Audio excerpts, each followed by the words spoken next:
Hi, everybody. This is Ken Wilson. Once upon a time, I broadcast blues hockey. I always listen to Let's Go Blues Radio.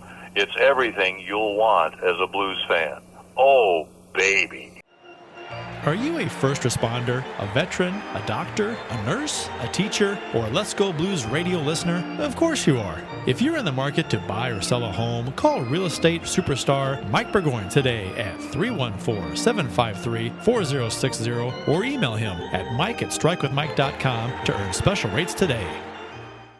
Cut out the coffee, cut out those energy drinks that make you crash, and put yourself in a position to succeed with an energy boost from RockinThatIDLife.com. You'll be energized, focused, and you'll even experience an elevated mood for up to 6 hours. Check out RockinThatIDLife.com to learn more. Get ready to hear some noise tonight. You're just seconds away from Let's Go Blues Radio.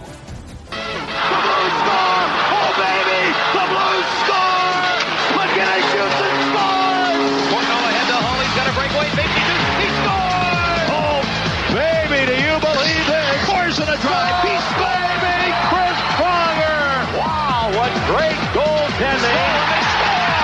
John Murphy. The twister. Jacob hits the hit. Sellout crowd. Oh, baby. Let's show this prehistoric bitch how we do things downtown. Welcome to episode 12 of season 15. This is episode 15 of season 14. This is episode number 493 all-time of the often imitated, never duplicated. Just remember, when you control the mail, you control information. We're the original St. Louis Blues hockey podcast. Let's Go Blues Radio. To interact with the show on social media, our handle on all the socials is at LGB Radio. I'm Kurt Price, and I'm here with Bill Day. Jeff Bonder is facing allegations, will not be here this evening. I think he's trying to annex Canada right now. Yeah, and he's probably just going to wind up with Greenland.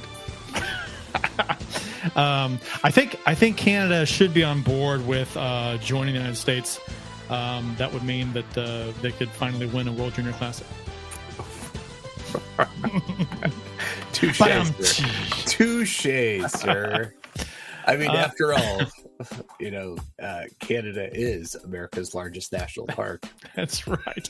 They are the hat of the United States. So, yeah. And Mexico is the pants, I guess, right? So,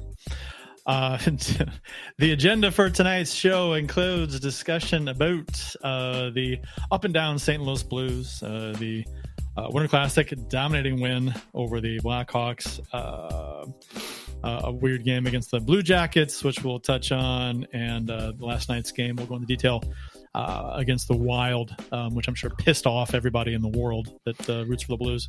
Oh, me. I was so pissed after that game. I have a lot to say about last night's game. So most of the show is going to be last night's game because I think that's what we're going to vent. So it's fresh in everyone's mind. We need it. Yeah. And just to be clear, especially for Ken Morris, we're not Canada bashers here. No, love Canada. Canada. We're just putting you on. It was a rough week for y'all. Yeah. All that and more on this festive, not festive. This it's post-festive. Serious. We're beyond festive now. This serious episode of Let's Go Blues Radio. I just got back home from playing some pickleball, and I ate real quick and put the news on. Of course, there's the wildfires going on in California right now, which is just eating up Los Angeles. So, stay safe out there in California, guys. I know James Woods was on TV with he lost his. Lots of people lost their homes in California, so that is awful. Those Santa Ana winds are just pushing those fires around like crazy. Yeah, 100 miles an hour, just absolutely nuts. Yep, that's and scary stuff.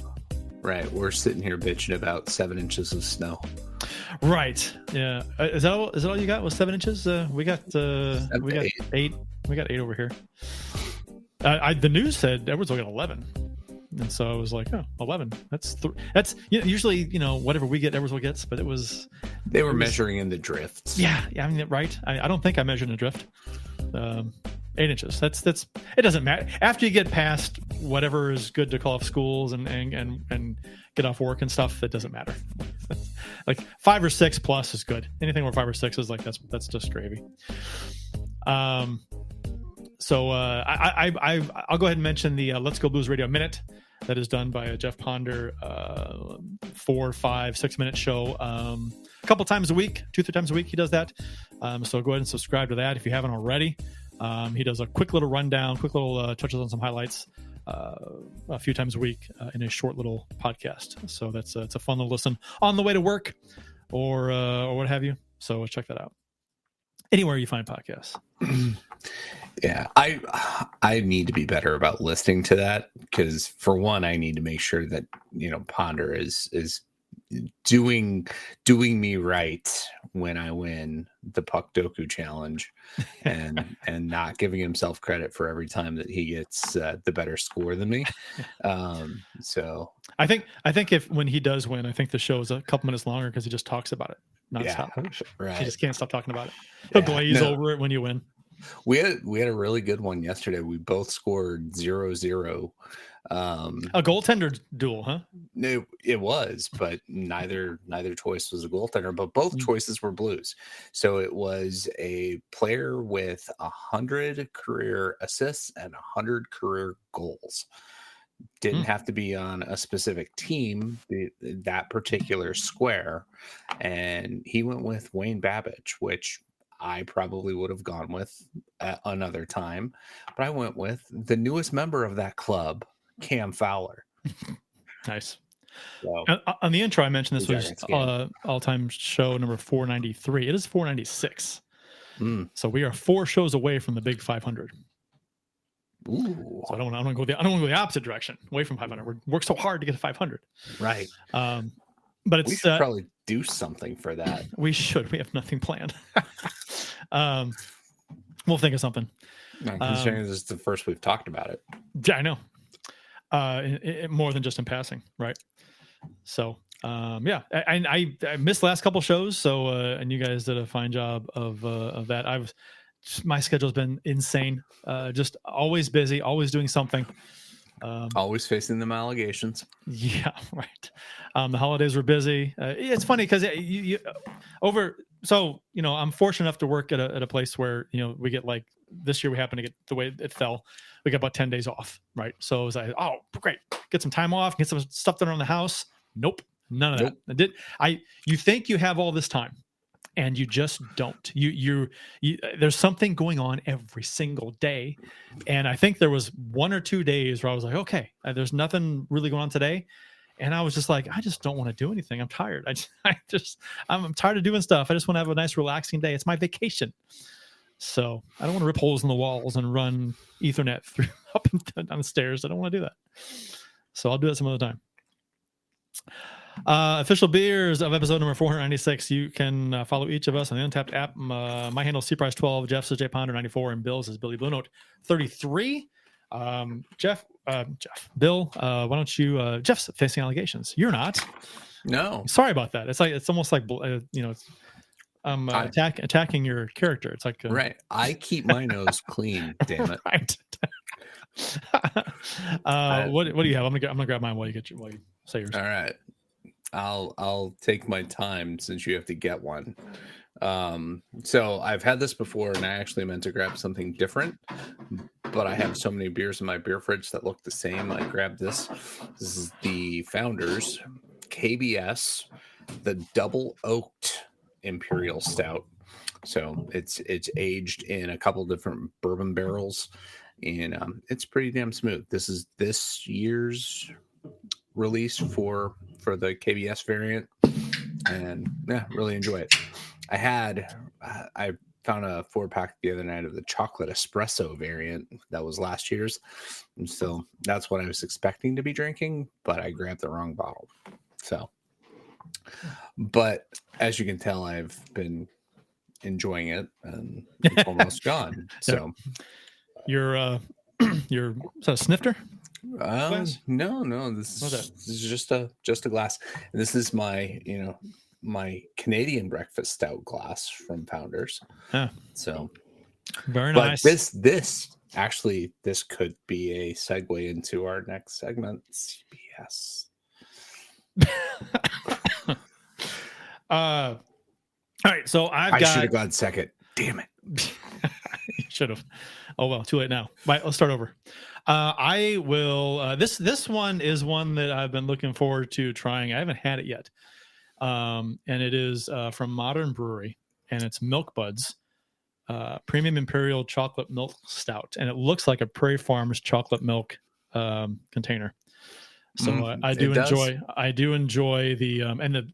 For those of you who don't know, I guess Prairie Farm is not national, right? It's local. So, right? Midwest? It's Midwest. Midwest. Yeah, that's what I meant. It's not like nationwide. You won't find Prairie Farms out in Virginia. Probably not.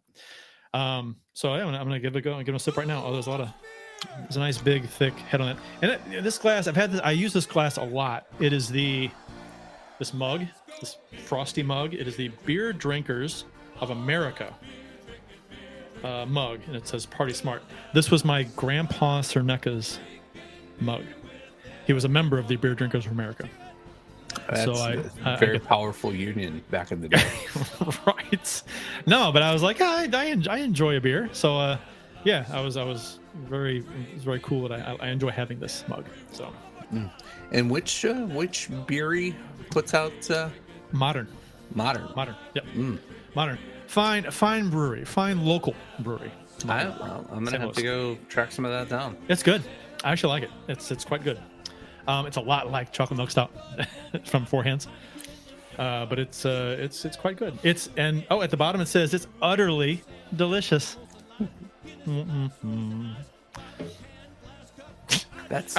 Wasn't that a Prairie Farms thing? Like one of their slogans? It's utterly delicious. I don't know. Yeah. Sounds like it. Feels like it. There's a Prairie Farms office. I don't know if it's a home office or it's a something is down by 55 and 143 by Scott Credit Union over there. Yeah. I don't know if that's a home office or it's a fairly new building. Last what 5-6 years, something like that. Yeah, 8 years. So we are in Prairie Farms country. So that's where that comes from. So you want to start talking some hockey, Phil? Yeah. Oh, you're right. It is. Before that, we have to obviously do this.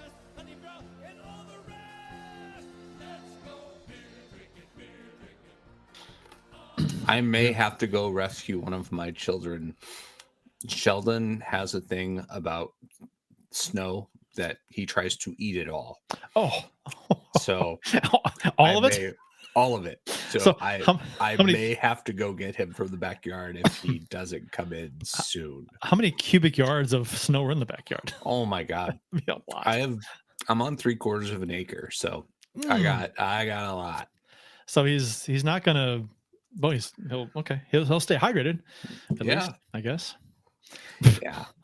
My dog used to be my Great Pyrenees. Used to be much more of an outdoor dog than he is now. He's gotten soft. He's gotten older, and he's. I think he's like, I've had my time out in the snow. I used to like it, and now it's like, I'm out here now, and it's cold. I'm an indoor dog now. Let me back in.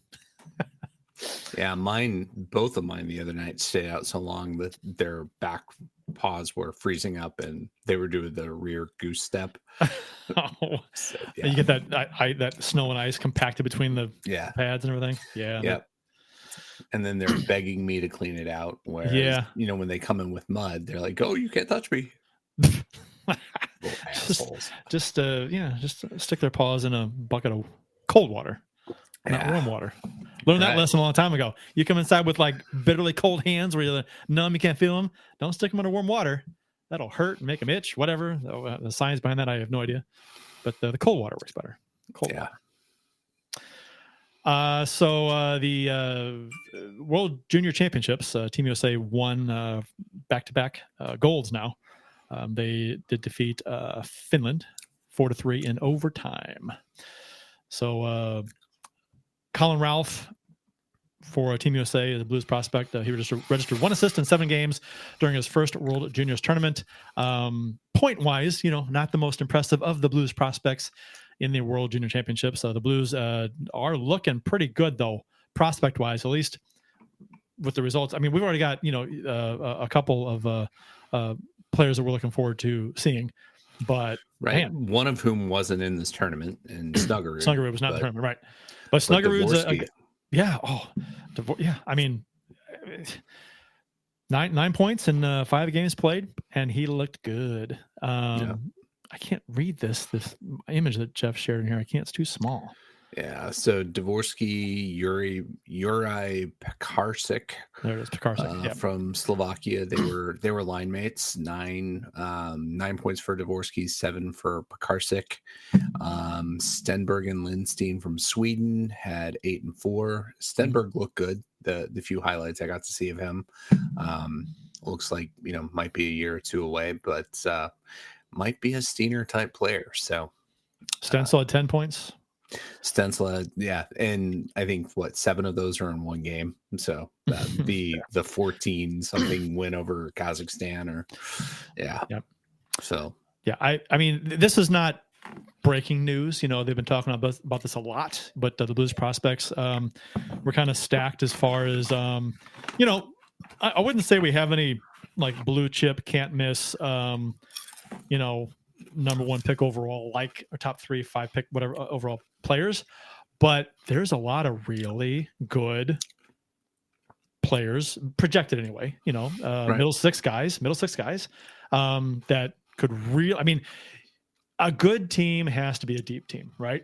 And these are the kinds of players that help fill out your team as far as having a good depth goes, scoring from the third line, scoring from the second line. Hopefully some of these guys can fill that role on this team. Right. I mean, think back to, when we were coming out of the shit years and we had the highest end draft picks that we had, right? We had number 1 and number 4, and we went defenseman with both of those. So we haven't had really high end draft pick on the offensive side of things that we've been super stoked about, right? Dvorsky is probably the highest end offensive draft pick that we've had. Yep. I think the last one would have been Lars Eller. I mean, you had Tarasenko and Schwartz, but they were 14 and 16 in their draft year. So the obvious glaring need, it's not a secret on this team, is a second line center. That's the elephant in the room that this team needs is a second line center. And Dvorsky is, shaping up to be that guy. Hopefully. But he's not, obviously he's, he might play at the end of the season, probably next year for sure with the Blues. It's just a question of if he's going to get here quick enough, and get to the quality second line center level once he's been here quick enough. After he's been playing in the NHL, I don't think anybody expect him right away to step into that role. Maybe right away. You know how things go, right? You guys will play on the third, fourth line to get their feet wet and get comfortable, and then eventually, hopefully, move up. But so I don't know. People are wanting the Blues to make a move somewhere, right at the deadline or before the deadline to pick up a second line center or whatever. But I'm still steadfast. Usually I'm like, if we're there, make a move. No, I don't want them to. Not this year. No. Yeah. No, so I don't know if you saw the Athletics big trade board going, because we're getting close. We're within, a month and a half of trade deadline. So they've got their big trade board, and the Blues are on there with Brandon Saad as a potential exit. Yeah. And that's intriguing in opening up, what he's basically been getting top 6 minutes over the last 3 weeks. So opening up a top 6 spot, you wonder, are if they do that, does that increase the likelihood of bringing Snuggerud after the NCAAs, after Minnesota's out, or Dvorsky coming up? Well, Armstrong had said, was it yesterday? I think that because the Frozen Four is in St. Louis. Yes, it is. And So I got my tickets. Awesome. So Snuggerud will, I mean, hopefully they win it, right? But Armstrong said ideally, Snuggerud comes to St. Louis for the Frozen Four, wins it, and then just stays here. Right. Just packs a big bag and stays with the Blues. So that's what Armstrong wants to happen. So I guess either way, unless something changes, plan on Snuggerud joining the Blues after the Frozen Four is over. We'll see. That's best case scenario. I know, last year people seem to be upset after he said he's going to go back to Minnesota for another year. And, there's speculation, does he really even want to be here? Do we want to get, just trade him and let him be somebody else's, thing? But no, dude is the best shooter that this team's seen. Right-handed shots. I'm not taking anything away from Tarasenko. But best right-handed shooter this team's seen probably since Scott Young. So don't get rid of him. No, absolutely not. I don't think Armstrong would, unless they've had conversations with Snuggerud where he says absolutely will not play here. And players they have their opinions on whatever. Then I would imagine, they'd try and trade it. Maybe, I don't know, but you don't let that get public. And then no. Then if it was public, I don't think they would trade him. Armstrong's not that kind of guy, right? He's not. I don't think Armstrong's ever the kind of guy that's just gonna I'm gonna sell low on a guy. He's just held on to a player as opposed to selling low. I think he's worth the player is worth more being here than to sell low and get next to nothing for him or something. But I'm all for moving Saad at the deadline. I'd be shocked if he's not.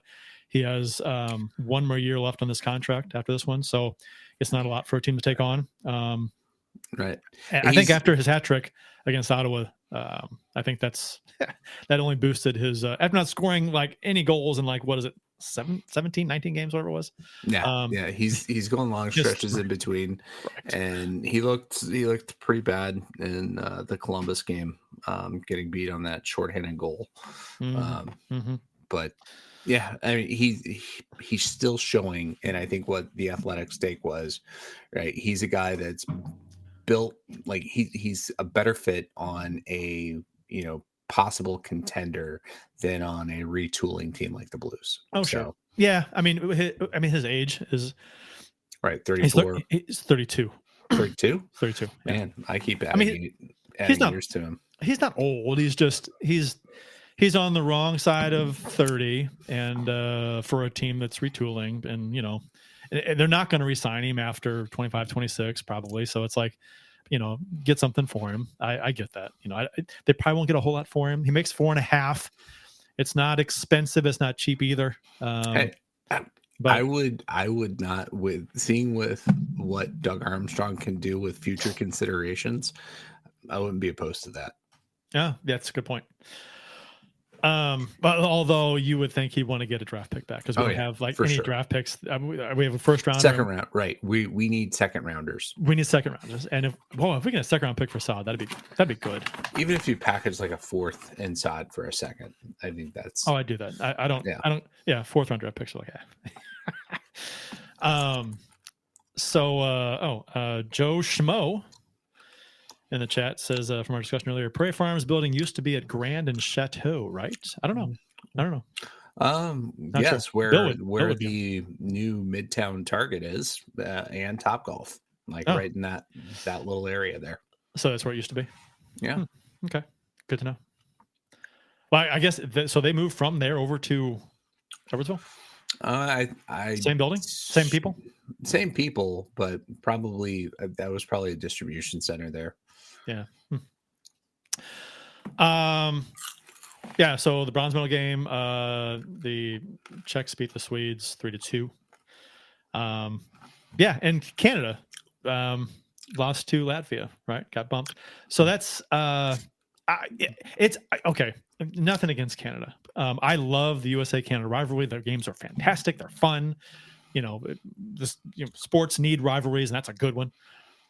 But part of me is like the sense of entitlement that a lot of Canadians seem to have about the World Juniors, about how they assume they're going to win every year.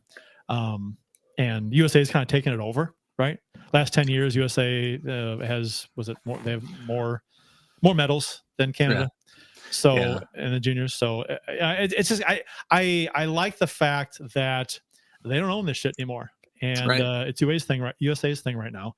So I kind of just like a little smirk on my face. It's like, every year this happens, and it's so important to Canada. And I think it probably pisses them off because, generally speaking, in the United States, I don't think most people care. Hockey fans do in the U.S., right? But it's not like a nationwide thing with the World Juniors down here, right?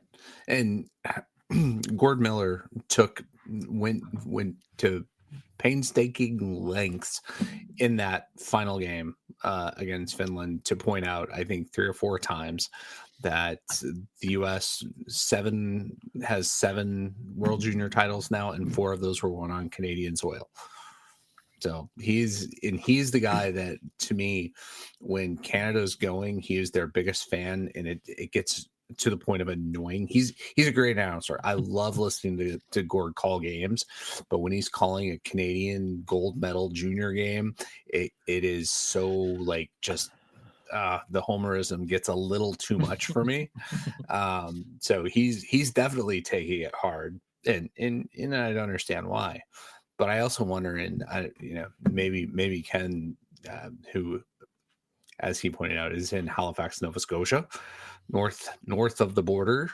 Have there been a lot of think pieces published about this is karma coming back for all the the mismanagement of the sexual assault allegations? Ooh. Right? Is that a theme in Canada right now, or are you more worried about Justin Trudeau stepping down? I know a lot of people hate him, but yeah. I mean, there was even, we went to the Cirque du Soleil thing at the Fox. Amy and I did, or the circus. What was it called? I forgot what it's called. It wasn't the Cirque du Soleil. It was something else. But it was a Christmas thing. It was fun. It was cool.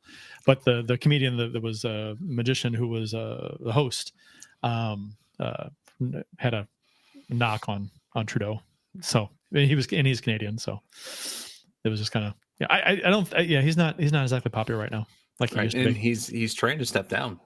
He did step down. I believe. He announced it, but I don't think it's taken effect yet. Oh no, I don't think so either. So the Four Nations tournament that's coming up, do you think it'll be Canada's revenge? They're going to try and get. I mean, obviously, the NHL players are heavily interested in the World Juniors, right? They all are. And so, and I'm sure that Team Canada in the Four Nations, they're thinking about this. We lost World Juniors, we're not going to lose this one. So,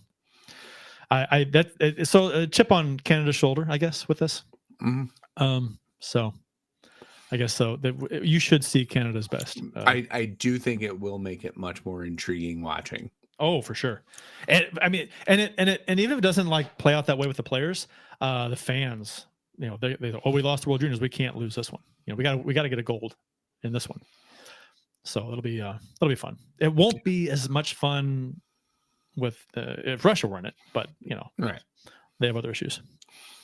They're keeping them out. My biggest gripe with the World Juniors though was most people couldn't watch it. Mm-hmm. NHL Network. Right. In the U.S. anyway. Right. Like, why? Why? They make it, I've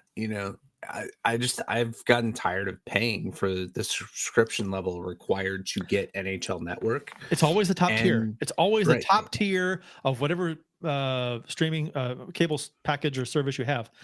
It sucks. It's stupid. And now with Fubo going to Hulu, like I haven't even looked at that, but that was my thing. Was last year or 2 years ago, maybe it was last year, I did a free trial during the World Juniors on Fubo so I could watch it. But now in the last week, they've announced that Fubo and Hulu Plus Live TV are combining, and so that's probably going to be, another thing that's going to be more difficult to get NHL Network. It's because it never works out to make it easier for people to get it, right? It's just always more expensive. And yeah. Matt in the chat says, so tired of these subscription bullshit. Yeah. I mean, 10 years ago, streaming. Oh yeah. Let's cut the cord and we'll get streaming and we'll just, you got to pay whatever. It's, $20 a month. You get just a couple streaming services and you're good to go. Netflix and one other one. You get everything pretty much. Now it's so fragmented and every single production studio seems to have their own streaming service. And there's a dozen of them. And so if you want to watch things, you've got to subscribe to a dozen different things, 6 different things, whatever it is. And you're paying just as much or more than you back in the day when you were paying for, a couple of bucks a month for cable. Right. It's so stupid. Right. It's for me to watch my 2 favorite teams this year. Right. So the Blues, I'm on YouTube TV. So I have that subscription. Does not allow me to watch most Blues games because they don't carry FanDuel. So I have the $20 a month subscription of FanDuel, which I am learning to hate because it's there. Is that through the app? It's through the app, which they do. They have apps on all the different TV platforms, but they're all terrible. And if I get home within 5 minutes of the game ending, I have to wait 24 hours to watch it. And the interface is terrible. Like trying to fast forward and rewind more often than not, it pauses, buffers, and I have to start from scratch. And I hate it. Man, it sucks. Yeah. So right there, my YouTube plus that is $100 a month. And then if I want to watch Liverpool games, I also have to have Peacock, $8 a month. And with the other competitions that Liverpool plays in, I have to have Paramount Plus. So another $8. It's so stupid. Right? It's insane. You got to jump through all kinds of hoops to get what you had on cable.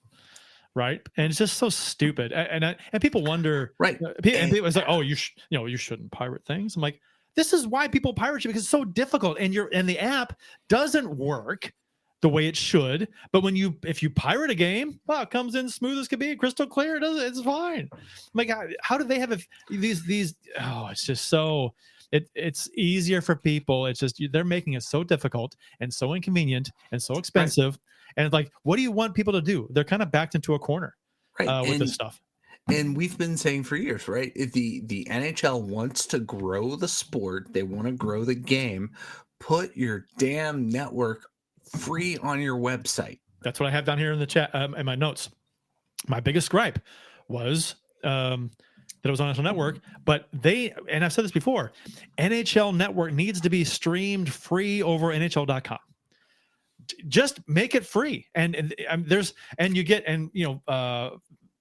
they televise some games per week, not a lot, but a couple, right?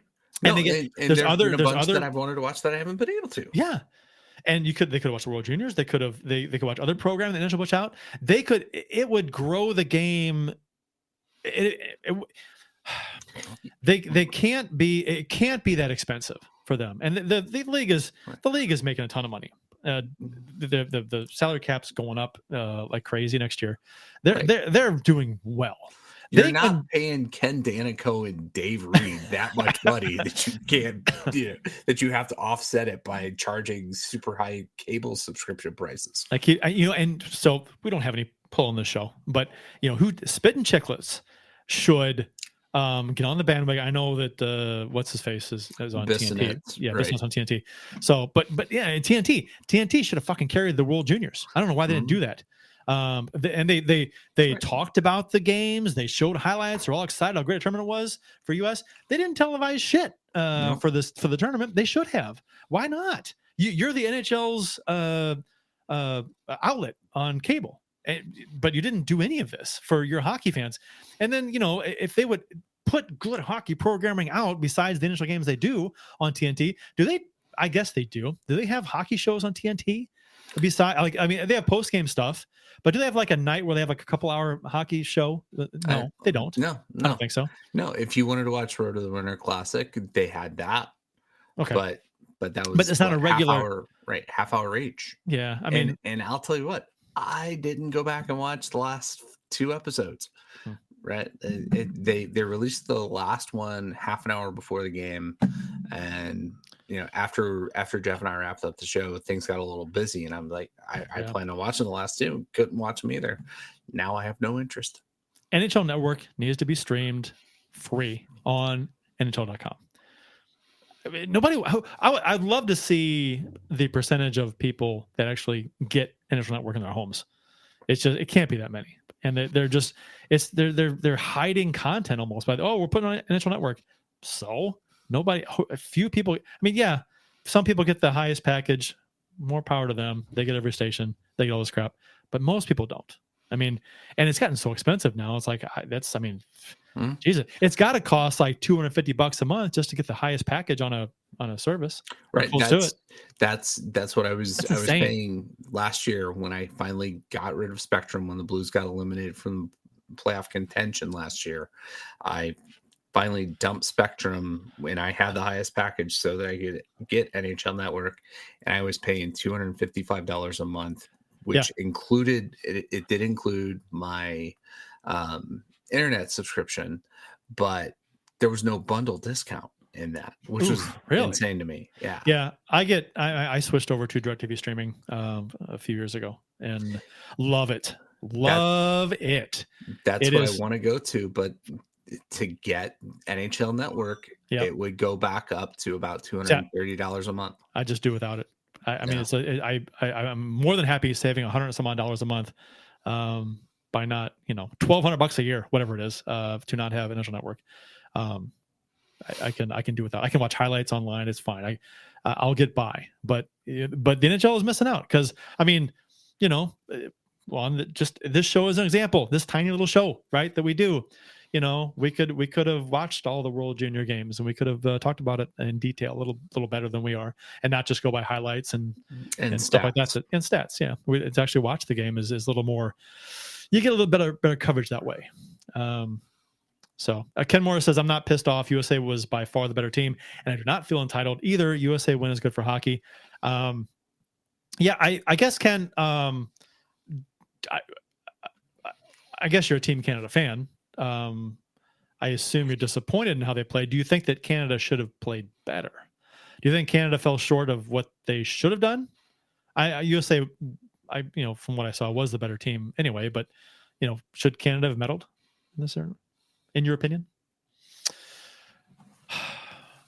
Man, I get worked up with this shit streaming. Yeah. It's such a money grab shit show. It's changing seemingly by month. And then, of course, everybody's raising the rates. Cutting the cord was cheap, and then now everyone's raising it by $5-10 per package every 6 months. It seems like. Yeah, exactly. Every 6 months. I don't know. Maybe we should do a commercial break and come back and talk about how it's going to be free for some people in the St. Louis area. Let's do that. You're listening to Kurt and Bill on Let's Go Blues Radio. We'll return after these messages. We've all tried a diet or workout fad at one time or another, but it always ends the same, right? We either lose the weight and then get back to our routine, but then put the weight right back on, or it just simply never takes hold. It's time to move into a habit-based program that focuses on organization and simplicity. Rock and That Idea Life's Lean 30 lays it all out for you with the correct food to eat, how to meal prep, and even sprinkles in plenty of healthy recipes. With Lean 30, you'll get the full ID Life arsenal, including energy for that needed kick, a tasty Nourish shake for your needed fiber intake, Slim Plus to help control your cravings and provide a metabolic boost, Lean capsules help bust those sugar cravings, and IED Nutrition gives you the added punch you need that takes the guesswork out of what supplements to take. Join the many who are seeing success and make this your last first day on a new program. Visit rockandthatidealife.com to get started, and remember to email Dustin at rockandthatidealife@gmail.com for an extra 10% off exclusively for Let's Go Blues radio listeners. Start your transformation to the confident, vibrant person you've always wanted to be with rockandthatidealife.com.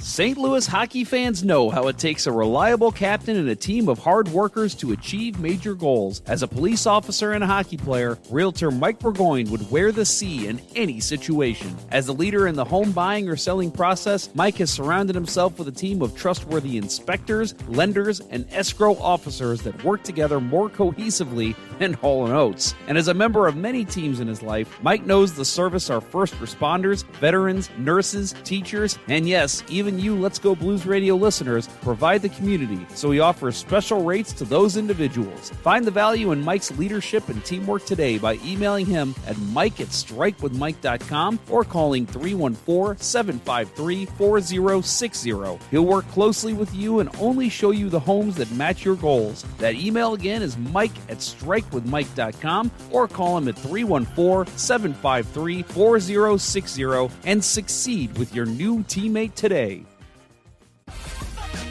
And now, back to Let's Go Blues Radio, the longest running St. Louis Blues podcast with Price, Ponder, and Day.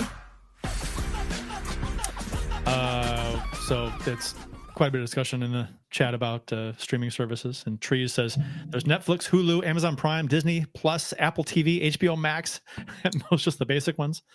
Paramount is one. That doesn't include stuff like Motor Trend that randomly has stuff that you've never heard of. Yeah, there's just too many. And you know what we're going to have eventually? There's going to be mergers. People are going to come together and merge to form a bigger one, and then it's going to go all over the place, just back and forth. That's what's happening right now with Hulu Plus Live TV and Fubo, right? That's being driven by Disney trying to keep ESPN at the center of everything. And then in August, ESPN's going to launch a standalone ESPN subscription that's going to be $40-something bucks a month. That should be ESPN Plus. They already have one. ESPN Plus. Why? Right. Oh, that's, you know what? Okay. That to me sounds a lot like, and that's the first I've heard of this, but it sounds a lot to me like Amazon streaming video. Like if you're a Amazon Prime member, which I am, so you get Amazon Video with it, but not all of Amazon Video. You've got to pay extra to get, I don't know, all the content on their video stream. So I'm like, that's a fucking money grab. Like Bezos doesn't have enough money. You gotta. It's just, I mean, it's insane. I gotta see when my Prime. I think my Prime is about to re-up, and I don't know that I want to do it. Yeah, I was on the fence with it. You can split it with people. I heard legally. I think. But yep. My Prime renewal date is January 11th. Ooh, that's just right around the corner. Just a few days. 2 days to decide, because it's $40 more than when I signed up for it. So, how much is it now? $139. Fuck me! It was like 60 or 70 when I first signed up. I think it was 40 for me when I had the educational discount. They don't allow that anymore. When I was first signed up, working at the university, and I had the EDU email address. I got the educational discount. They don't allow that anymore. At least not for me. You got to prove you're a student. I'm not a student. So, Ken Morris says, "Yep, Team Canada fan, but when Canada's out, USA is my team." Okay, I feel a little bad. The gloating for the Canada fans. No, sorry, Ken. Not you. Others. Other entitled fans. Yeah, I'm sure you know. I'm sure you've seen some. Okay, so the Blues partner with the Blues partner with First Alert 4 and Matrix Midwest to broadcast 3 games over the air. I have never heard of First Alert 4 or Matrix Midwest. I know what First Alert 4 is. Never really heard KMOV Channel 4 refer to themselves only as First Alert 4. I'm like, what the fuck are you doing? You're Channel 4. Say you're Channel 4. You're gonna, I don't. And the Matrix Midwest. What the hell is that? I had never heard that before. So First Alert 4 and its sister station, Matrix Midwest, are thrilled to announce the return of over-the-air NHL hockey broadcast to the St. Louis market and various gray media affiliate stations across the Midwest. In partnership with the St. Louis Blues, the stations will offer a series of games over the air during the stretch run of this season. 3 games. February 22nd versus Winnipeg, March 8th at Los Angeles, and March 25th versus Montreal. These games will be broadcast in an additional 10 gray media markets and Columbia, Missouri, covering more than 4.8 million television households. This arrangement creates an opportunity for new groups of viewers in the Midwest to watch their favorite hockey team via antenna, as well as popular cable, satellite, and streaming providers. I have questions and issues with this. I'm not against going to on-air streaming. I like it. I mean, obviously, it's like it's free to watch for people, but I'm like, why? Can you get Ken Wilson and Bruce Affleck to do the call? Oh, the old Channel 11 days. That'd be great. Oh, and you have them do the call, and you put vintage graphics on the screen, and have them. Fine, I'd accept the clown jerseys for that, for that broadcast. But so this to me is fragmenting the broadcast even more than they already are, and which I hate it. When the Cardinals have that occasional free game on Apple TV, because you turn on Fox in Midwest or Valleys, and it's like, where are the Cardinals? And it's like, oh fuck, they're on Apple. Well, my DVR doesn't record Apple. I guess you can watch it from the beginning on Apple TV, whatever. But Jeff and I talked about that last week. Yeah, it's like how many people missed the Pujols 700? Yeah. Well, it was free to watch for anybody, but no one knew that. Well, exactly. A lot of people didn't know that. They didn't. Oh, I don't have a subscription. You don't have to. Well, I don't have Apple TV app. Well, it's free. You can get it and you can watch the game for free. Well, And this is why they're doing it. If you don't have it, get it. It's free for this one thing. Yeah. And so putting this over the air is great. I think this isn't just the Blues doing this out of the goodness of their hearts. They're not just to give a few games for free to people. That's not what they're not doing. That's not. They're not in the. They're not in the business of giving away stuff for free to people that would ordinarily be paying for this. So it's got to be something where they're exploring options in case FanDuel Sports does not keep going. That's immediately as soon as I read Chris Zimmerman's name in this, I'm like, yeah, they're keeping doors open. Yeah, and so And it'd be great if, and it might be a trial run for KMOV. It's like, hey, we might be interested down the road in buying the television rights to the Blues. But, we'd like a few games here to see how it goes and what kind of viewership we get, and stuff like that. And the Blues can see how well it goes over, maybe. But it's not just, hey, we're giving you a few games for free. There's something they're testing or looking at here for the future. So I'd love for all the games to go back to over their TV. That'd be fantastic. Yeah. But let me ask you this. So the 3 games that are going to happen are February 22nd versus Winnipeg, March 8th versus Los Angeles, and March 25th versus Montreal. That game's in St. Louis. Yep. Right. So all 3 of these games are in tornado season. So we're going to lose power for all these games. Are we going to lose power, or are we going to have to watch Steve Templeton talk about where tornadoes are instead of watching the Blues game? Or have a big weather map that covers a third of the screen in the corner. Problems we haven't had in 25 years, right? Yeah.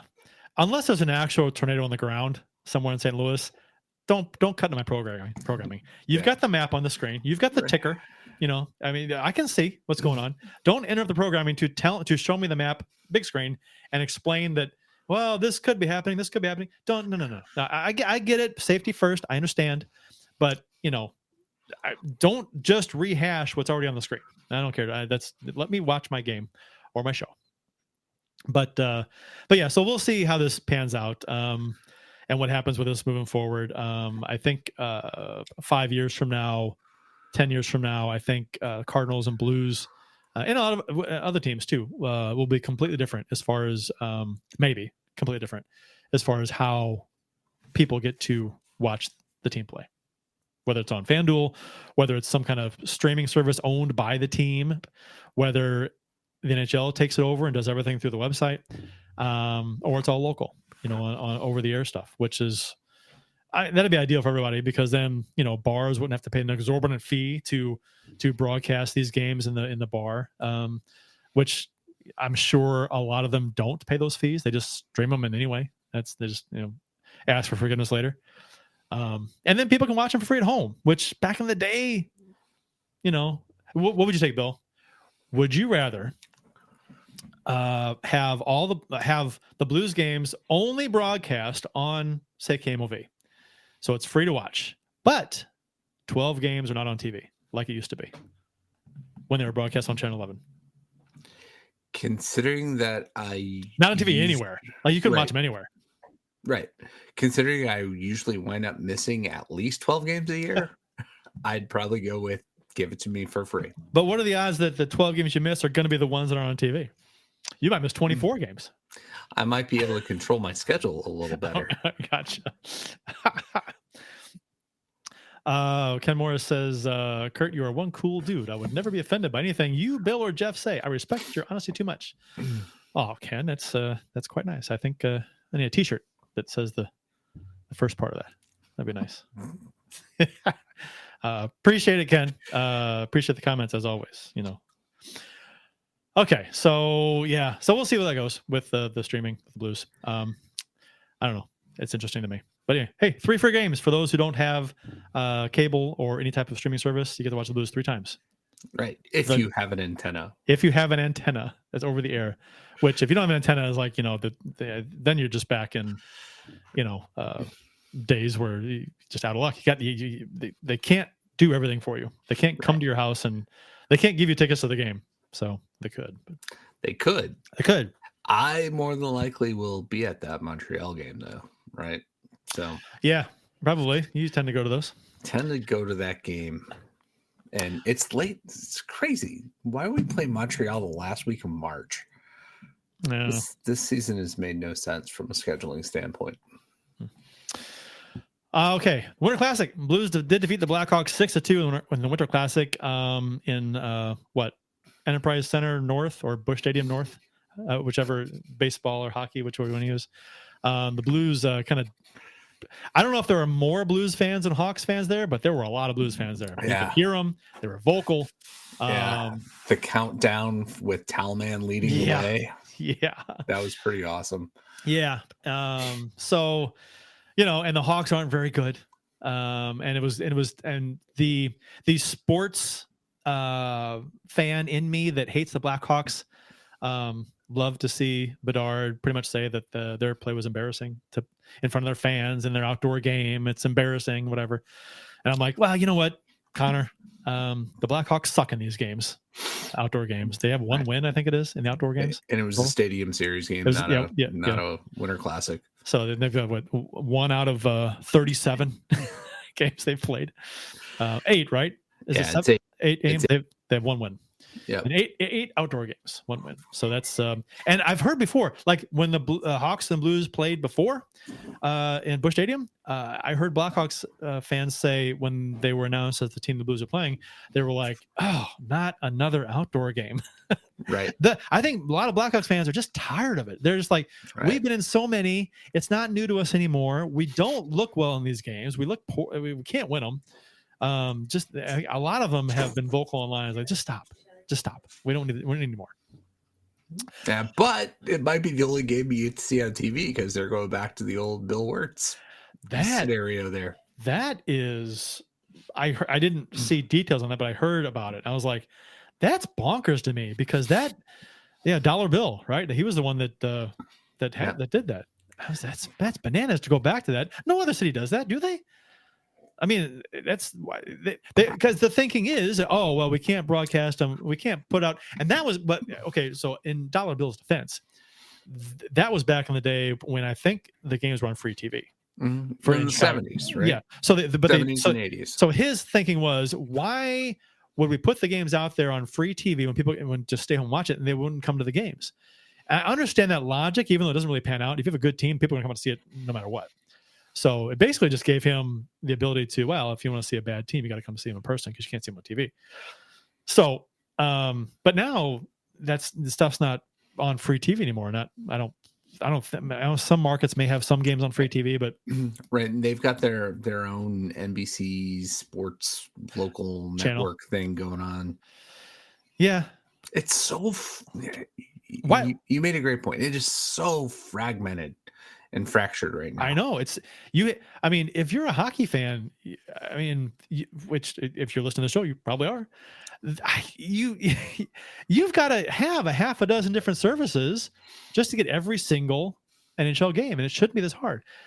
I have ESPN Plus, and I like it. I get almost every game. I don't get the local streamed games, because that's a whole other discussion. But and that should be all the games, but it's not, because it doesn't include NHL Network, doesn't include TNT games. So I mean, you got to have NHL Network, got to have cable or streaming service for TNT. You got to have ESPN Plus. You got to have something that hopefully has your team's local team's channel that they play on. So it's a 3 or 4 different things sometimes and it's just a pain in the ass. And the whole show is going to be this, I think. Right. It is. I mean, that's really what we've spent most of our time talking about. I mean, it seems like overlap all these topics we're talking about. Yeah. I don't mean to bombard people with this stuff, but it's just I don't know. I growing up in an era where everything was on free TV. Granted, all the games weren't televised, but what was it, 60 something were on TV out of 82. Yeah. So there were a lot of them on TV. I would venture to say that up until I hit probably about 33, more than half of the games that I watched in my life were on a 13-inch black and white TV with rabbit ears. And you were happy with it at the time, weren't you? I was. Yeah. I was ecstatic with it. Although, so the first person I knew who had a huge satellite dish, the 10-foot wide thing. Your cousin Jeff. Yeah. And when I went over there and I saw that Hockey Night in Canada, you get Hockey Night in Canada. Holy shit, this is awesome. Yeah. So, that was pretty cool. I'm not going to lie.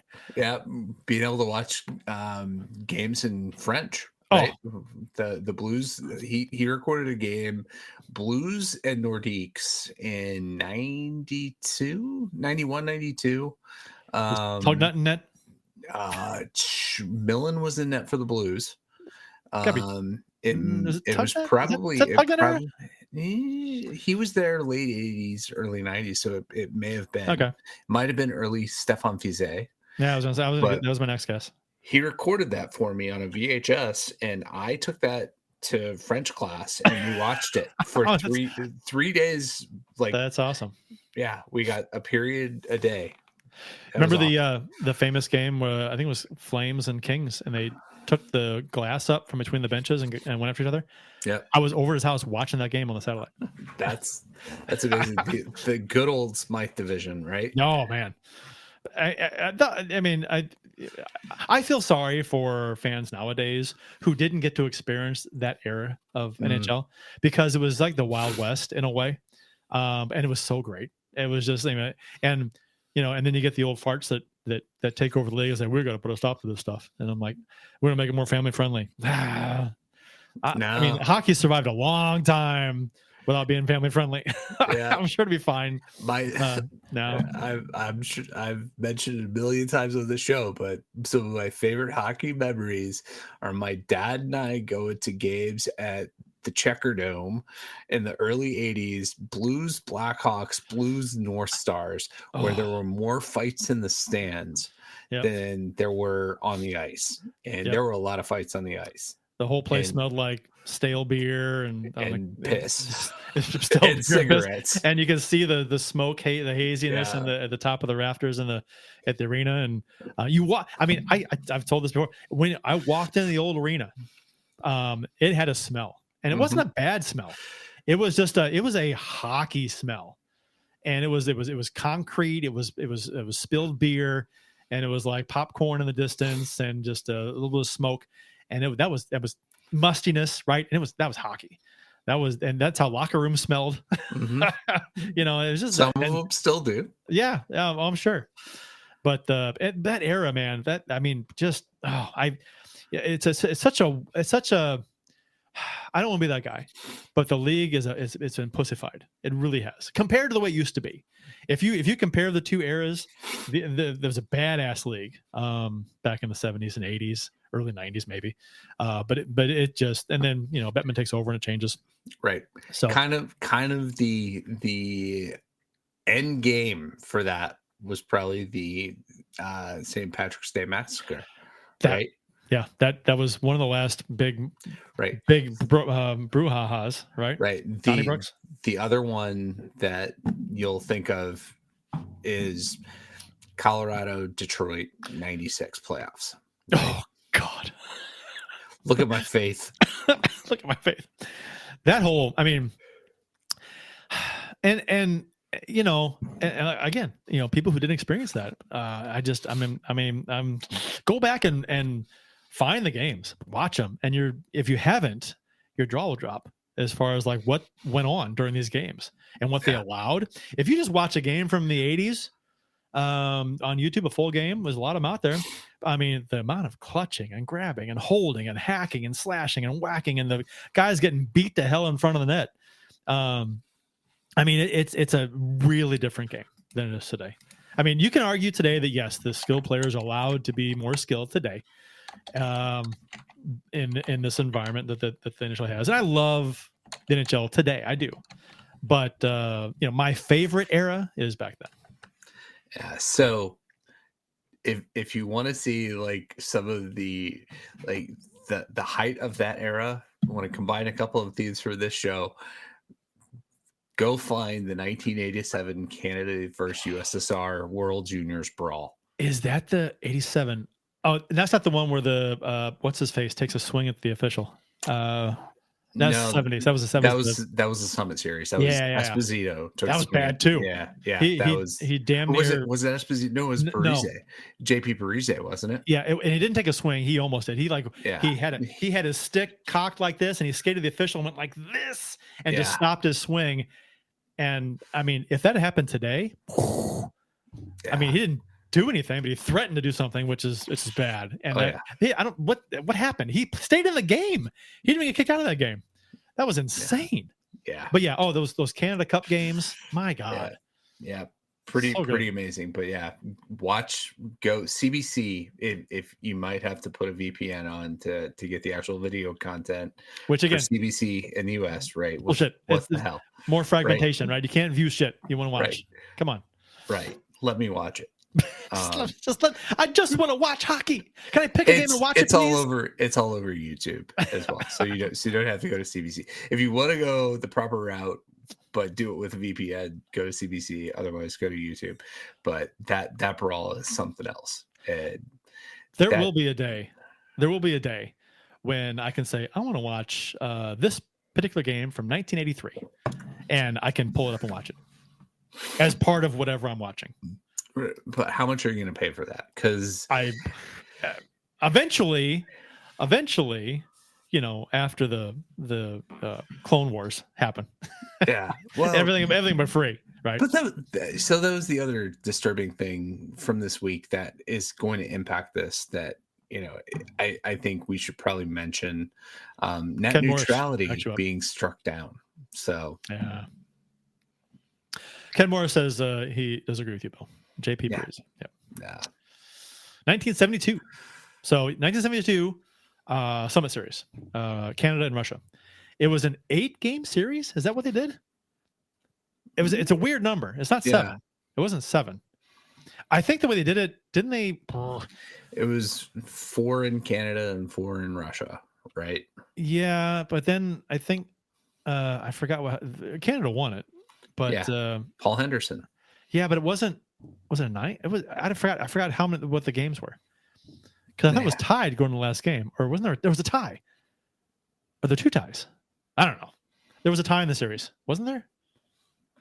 In one of the games? Yeah, I don't know. I can't remember. I remember the Tragically Hip song "Fireworks," which touches on that more than the actual series, right? If there was a goal that everyone remembers, it was back in old 72. We all gripped the stick and we all pulled the trigger. That's 72 is 2 years before I was born. 4 years before me. All right. Yeah, Ken Morris, our Canadian fact checker. 8 games. 4 games. Yeah, Yep. yeah. And what was the final count in that series? Was it Canada won it? Was it 5 games to 3? Or 4 It 3 was and probably 1? 4 3 and 1? It had to be 4-3 and 1. I think it was 3 wins apiece, and there was a tie. And then the 8th game was the tiebreaker. Right. Luckily. Right. Otherwise, well, yeah. I mean, that would suck if it was each team won 4 games. I'm guessing that's the way it was. I think it was something like that. I'm sure Ken will let us know. Yeah. Anyway, yeah. And Phil Esposito, during the introductions in Russia, falling flat on his face, and it was the moment of levity that everybody needed. That you would never see that again today. 8 games against just 2 nations. Blues and Utah Hockey Club when Right. bird Arizona. flu hits next year, right? Right. Oh God, that's just what we need. On top of everything else, with the incoming administration, to have another pandemic under his watch. It's like, are you kidding me? Another one? I might actually believe that it's a conspiracy at that point. Yeah, I was like, what are you doing to me? Yeah. Those wet markets in China. Things getting out of hand every 8 years. All right. Should we talk about some Blues hockey? I mean, we can. We did mention the Blues beat the Blackhawks 6-2 in the Winter Classic. Fowler became the first Blues player to score in his 1,000th game. He is the second defenseman to score 2 goals in his 1,000th game. That's kind of a weird, arbitrary, like a random stat. I'm not a fan of those stats. Like he's the only player to score 2 goals in his 1,000th game. That's kind of random. Okay. But how much better would it have been had he scored 3? Got the fucking hat trick. I know. To get the 100th goal in the 1,000th game. He had a chance early in the third, a couple little chances, but nothing really substantial. I don't think to get his third, even though they looked for him a little bit, you could tell. First defenseman to score twice outdoors. Again, another weird stat. Jeff putting these weird stats in here. yeah, but was he the first defenseman to score twice on what day was this? Monday? Without wearing a jock. right. Wearing these colors. I don't know. Nylon socks. He's the first defenseman to score twice wearing nylon socks. Pulled up to a certain height on his thighs. He wasn't wearing a garter belt though. No, right. They were taped on. Right. Oh, yeah. I was not a garter belt guy. I was a taped guy. Weirdo. Yeah, I didn't play a ton of ice hockey. He was awarded Fowler was awarded the Coco Cup, which is the NHL's most valuable player award of the Winter Classic. How is this award not sponsored by a chocolate company? Right, Swiss Miss, Where Nestle, something. Right? I mean, come Quick on. Rabbit. I mean, even like a carnation, maybe. If whatever. Hershey's. Yeah, you got money, Hershey's. TNT could have made that happen, right? Right. So. Wait. No, shouldn't it be what's the Ovaltine? Ovaltine, right? It ties into 24 Hours of Christmas Story, which is on TNT TBS, right? Wow. God damn. Yes, they should hire us. And not to go off topic here, which we never do in the show. We haven't done once tonight. I fucking love A Christmas Story, the marathon they do 24 hours. Love it. I love it so much. It's on. I'll get done Christmas Day with stuff in the morning, and I tend to just go home and there's nothing else to do in the afternoon and evening, and I'll put that on. And I'll take a nap and fall asleep to that thing on the TV. It's just, it's so great. So great. Yeah. Yeah. How often do you watch it with Amy? And do you ever point out that Melinda Dillon was Hanrahan's wife in Slapshot? Slapshot. Complete. They really should do a split screen of, when she's in bed. With Reg. Yeah, with Reg. And then, and then any scene. Right. Yeah, when she puts the life buoy in her mouth. Wow. She has a pretty sensitive gag reflex in Christmas Story. Not so much maybe in Slapshot. Maybe not. Maybe not. Oh, off the rails, this show. Fowler's former Ducks teammates arrived for their home game against the New Jersey Devils on Tuesday, wearing shirts honoring Fowler for playing his 1,000th NHL game. That was kind of cool. He just left there, so Right. Blues had 12 players with at least a point in this game. Bennington was stopped 20-30. Mrazek stopped 22 of 28. Ouch.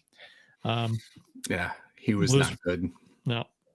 Blues were 2 for 3 in the power play, and Chicago was 2 for 4. The only bright spot for Chicago was the 50% on the power play.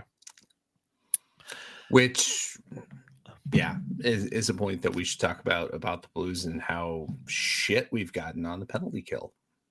Yeah. They were talking in the game last night, the Minnesota game, that they're scoring some goals now. Now we just get the special teams in order. It's always something, and the goaltending too. Goaltending has not been great. So after that nice game the Blues had, Bennington posted a shutout against the Senators. Helps the Blues to a 4-0 win. A nice revenge game against the drubbing the Blues took in Ottawa. 8-1 was it? Yeah, early in the season. Like hardest game to watch for the Blues in the first part of the season. Yep.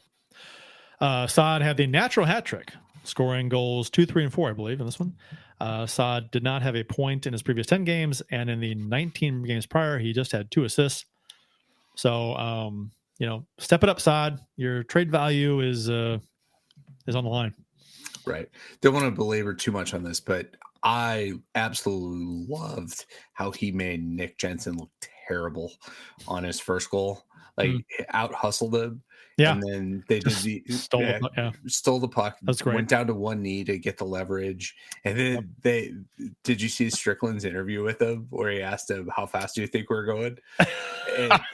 Because they had it. And it was 21 miles per hour. It's pretty fast for him. Yeah. Right. And he said 22. And he's like, oh no, 21. Thought that was great. But Saad had a great game. Again, showed that he probably got something to give to a team in a tough playoff series that the Blues probably aren't gonna see this year. Yeah, I mean, we can talk about that in a little bit, but yeah, no, I'm with you. Sadly, solid game though for the Blues. Bennington. I've been craving a shutout for a while. Oh, sure, right? His third of the season, right? Mm-hmm. So, solid game following this another solid game versus the Blackhawks. And the Blue Jackets were next. So we're thinking, okay, this is a nice opportunity for the Blues to win 3 in a row. I mean, you're in Columbus, I get it, but and Columbus is about the same spot in the standings the Blues were. But you're playing well, coming off 2 good games, and you've got that chip on your shoulders. Like, hey, we haven't won 3 in a row yet. Let's go get it this time. Like this was their 7th chance to try and win 3 in a row this season, and they did not against Columbus. They lost 5-3, 6-4, wasn't it? 6-4. 2 games in a row.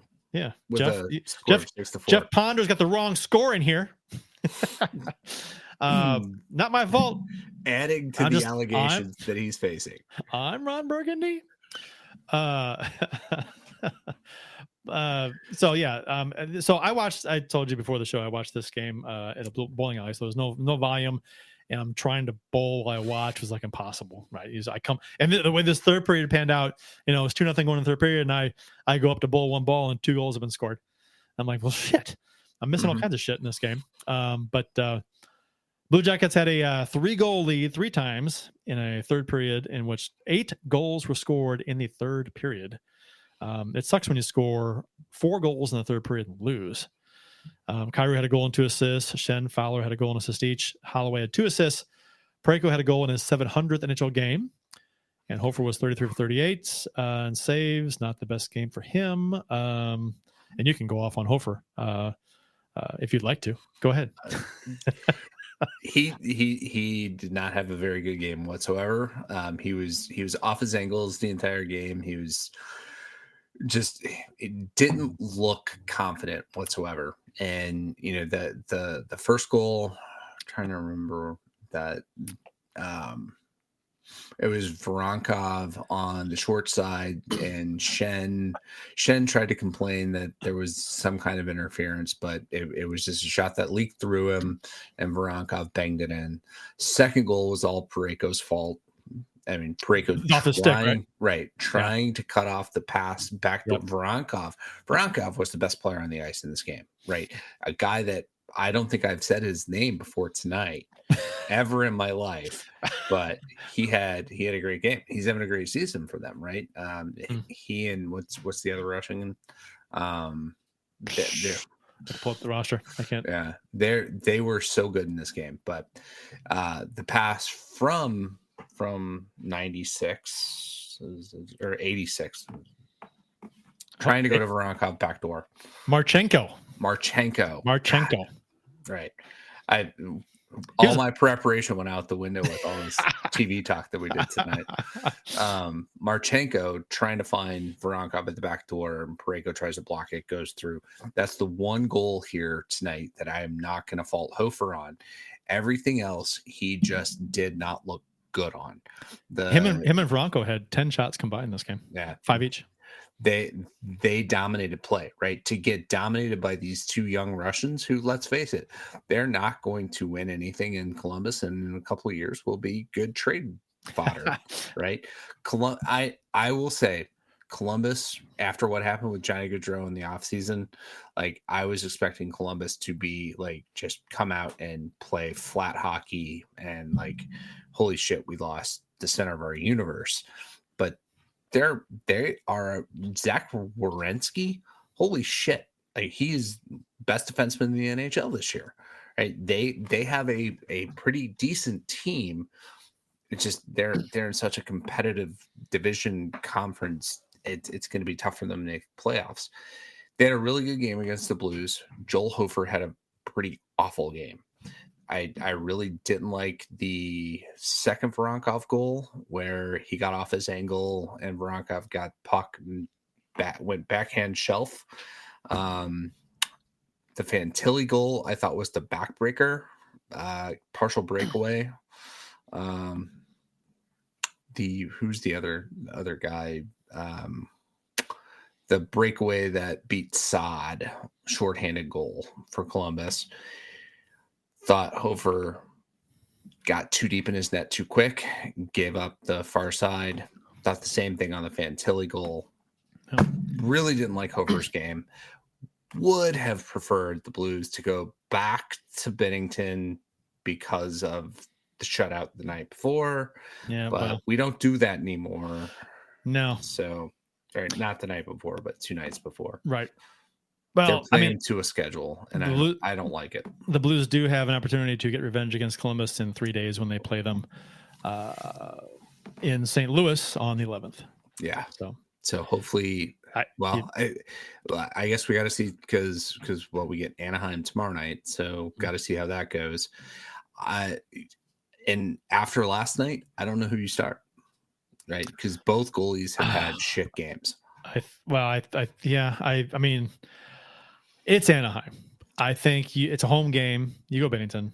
You have to. And if anything, it's a game where maybe let Binnington. Hopefully, this is a win and get Binnington some confidence. And I say you roll him again against Columbus because after Hofer's game against Columbus last time, you have to, right? I don't know. I at this point, I mean, unless it'd be different if Hofer were playing better. I mean, but. Because I've always been the guy is like whoever's playing the best, if it's not close, play the guy who's playing better. Right. And that would have been Binnington going into Columbus, but they're not doing that. So, well, no, Ottawa was the night before, so it was Friday then Saturday. Was it? Yeah. Was it okay? That's right. That's right. Because I keep thinking the Ottawa game was Thursday night, so it was back to back. It does make sense. So it does make sense there. I don't know. I think you're right though. I think you go Binnington, and if Blues win, you go back to Binnington. But if Blues lose, give Hofer a chance for redemption against the team that just beat him. Unless Montgomery says, you know what, Hofer got the last game against Columbus and didn't play well. We'll do Binnington against Columbus this time, and we'll go with Hofer against Anaheim. That'd be in every other start thing for the last 4 games. I can see that happening too. Whatever, either way, We need better goaltending. The goaltending has not been good enough. I think the Blues, aside from the I think the Blues have played generally pretty good. Mm-hmm. But I think they're missing goaltending right now. Right. And a couple of like they'll make a couple of mistakes and bad mistakes in a game, and they'll end up in the back of the net, and they're not getting the big save to bail them out. And that's kind of been a trend recently. Like they'll play a really good game, a really good period, and then make a mistake and it ends up in the back of the net. And the offense was struggling for a while, so they were playing well but weren't scoring. But now they're scoring some goals recently. And so that's good, but none of the goaltending has gone to hell. Right. So the giving up the quick goals after scoring a goal, right? Early goals too, like on the first couple shots of the game. Yeah. Go back to the Columbus game. The Fantilli goal was within 28 seconds, maybe, after the Blues cut the lead to 1. Yeah, I think that's when I was bowling. It's a backbreaker. Yeah, 2 goals. Yeah. It's a backbreaker kind of goal, right? And that's the thing. Like if the Blues were getting the goaltending that they got last year with the offense that they're getting this year, we would be in a solid playoff position. Recently, the offense was bad earlier, but yeah, right. No, the offense is the offense post Montgomery. Yes, right. You're right. So last night, coming off the Columbus game, I was annoyed. Right at that game, it was a Wild West kind of a third period. Why can't we win in Columbus now? Right? Yeah, there's certain teams, Arizona, Columbus. So what the fuck? So the Wild beat the Blues 6-4 in a game the Blues should have won. And I say that the Wild are playing really well this season, and it was in Minnesota. In Minnesota, they only had they were coming in this game. There were 2 games over 500 at home, and they were 15-3-3 on the road, something like that. Mm-hmm. They're crazy good on the road, and at home they're fine. They're a couple games over, and then the Blues came out, and the Blues outplayed Minnesota in this game, start to finish. But they didn't. They didn't get goaltending. They made a couple mistakes, that ended up in the back of the net. And it just, this was a game that, so they won the 2 games prior to the Columbus game. So they had won 2 out of 3. If you're being an optimistic fan, they won 2 out of 3. Okay. 2 out of 3, last 3 games. And then if they win this one, that's 3 out of 4. And then you go into a stretch of games where you play Anaheim, Columbus again, Calgary twice, Utah, all games that the Blues could win. I mean, they're not, there's no world beaters in that group. So the Blues could win these games. There's 4 home games in those 5 games. So I'm like, this is the time the Blues should go on a run. They won 2 out of 3 coming into the Minnesota game. And if they can get that game in Minnesota, then that sets the table for winning 3 out of 4 coming into these 5 games. They win 4 out of 5. Then all of a sudden they've won I don't know what's the math, 8 out of 10, 9 out of 11, whatever it is. Mm-hmm. Then they're on a roll, and they might be in a playoff spot after those 5 games if they rattle off 4 out of 5, depending on what the teams above them do. And they got down 2-0 against Minnesota. And it's like, that first goal was God damn it. So early in the game, the first shot of goal against looked like Bennington didn't see it clearly, or maybe he should have had it. I don't know. But he was screened. Parayko, he was screened. Yeah. Didn't give him a chance. But the second goal, fault him there. No, I mean, not really. But the second goal is one that we should obviously want to talk about, because Bennington was ran into. He's outside the crease barely, right, by like a foot or so. Mm-hmm. He was fully every ounce of his being was outside of the crease. Right. There was nothing in the blue. No, right, about like a foot. He wasn't 10 feet out. He was at the top of the crease, outside the crease. He was out of it, easily, no question. And then he gets run into. Whether you want to say that Parayko rode him in, who was it that ran into him? Zuccarello. That's right. Smallest or second smallest player in the NHL. Yeah. So, and Parayko's on him and is riding him, and there's contact. He loses his stick. There's contact. Yeah, with Bennington. Bennington loses his stick. Doesn't get his stick back until focused too much on getting his stick back. Well, while I was going to ask you about this because being a goalie, as far as like, when do you pick up that stick that's at your feet? Because as a fan watching, and if you don't play goal, you're like, pick it up. You can pick it up. The puck's in the corner, the puck's on the boards. You can pick it up. All right. Yeah. Or they're passing around. You can pick it up. But it takes more than a second to pick it up. You know, right. you got to, anyway, but it's just bad timing because he goes to pick it up right when the shot's being taken. And he never really got set. I mean, he did get set without his stick. So that was an interesting call for me because, you know, he was run into. Okay. So being a Blues fan, I'm looking at him like, well, okay, he didn't try to avoid contact. Now, Parayko was on him, kind of riding him with him, and you could argue, where was Zuccarello going to go? You know, he didn't know where to go. But he didn't try to avoid contact. So whatever Parayko did, Zuccarello still didn't try to avoid contact. So there's that. And then, so at what point does Binnington become set again after contact to make it so it's not goal interference? Because he lost his stick on the play. So it's like an interesting little twist. So do you blame him for not picking up his stick earlier? Or do you blame, I mean, because you know what I mean? Right. So at what point is the contact negated and he's set fully ready for the shot where the contact didn't affect him, didn't affect the goal going in? Right. So he never recovers from the contact, right? I agree. Right. And so Baked Beaver, you know, fellow Tendy, is much more upset about this than I am. Puck was in his glove, he says, right? So the original shot, the puck is in his glove when Zuccarello makes contact with him, right? And so the puck comes out of his glove, right? And this is where I would be fine with a rule, with a more of a no contact rule for goaltenders, right? If you make contact with the goalie, it doesn't have to be a penalty, but if you cause the puck to come out of, like, if it's in the glove, stoppage, and it comes out, it's a stoppage, right? It's not a penalty, it's a stoppage. Well, right? obviously the official didn't probably see it, right? I'm guessing that's what happened. I didn't know. I watched the replay a number of times. Didn't look to see if the puck was in his glove. I'll have to go do that. Right. I don't think he had it closed. Right. It was in the webbing. Okay. And the contact happens and the puck comes loose. Okay. Right? So if the puck's in his glove, it's not closed. How does the official judge that? Right. This is all obviously judgmental stuff. Right. Obviously the official either missed it or didn't want to do it. Right. Didn't want to call the play dead there because he saw the puck live.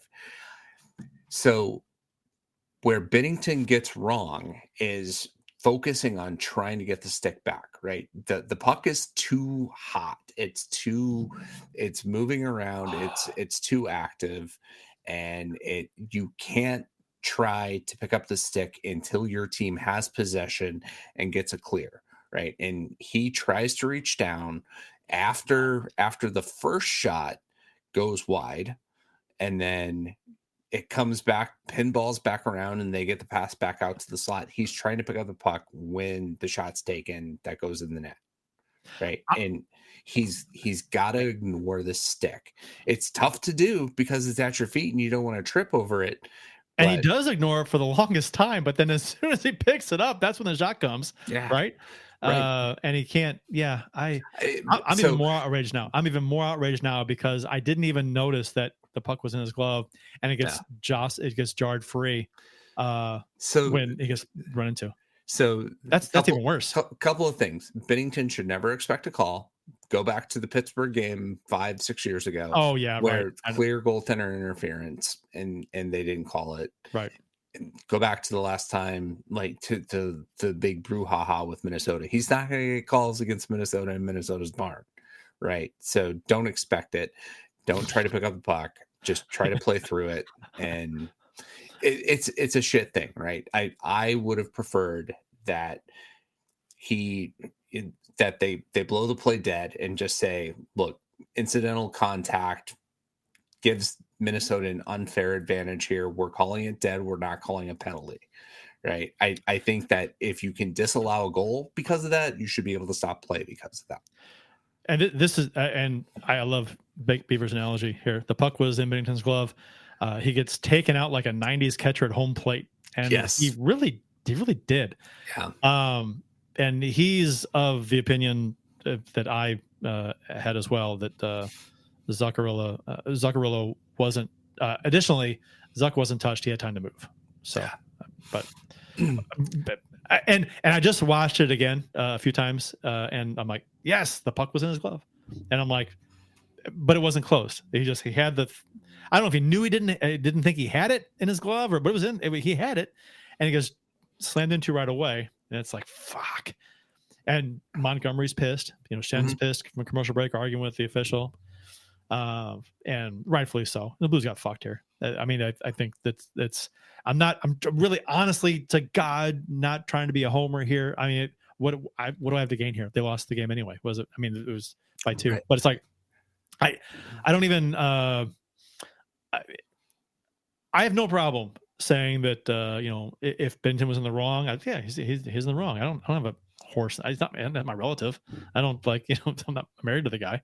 I say if he made a mistake, he makes a mistake. We call out bad plays by the Blues all the time on this show, and we call them as we see them. And man, we got fucking hosed on this play.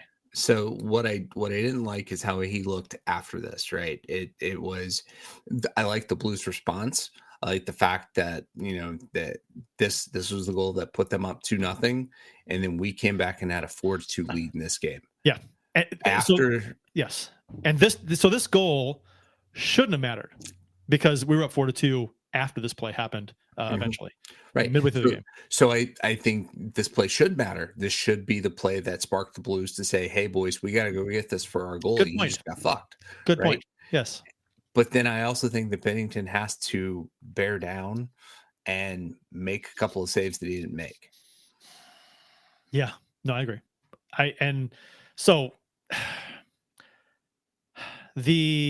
after this goal, the Blues did get some chances. They were pissed off, whatever, about the lack of a call. They didn't get any high danger stuff for a while. They were getting some shots, but it was from the outside, nothing in tight. Minnesota was doing a good job to keep them off away from the slot area, but Blues had a 2-on-1, Kyrou and Shen. Kyrou's pass off the mark to Shen. I was pissed off. I'm like, oh my God. Taylor made 2-on-1 and you fuck up the pass.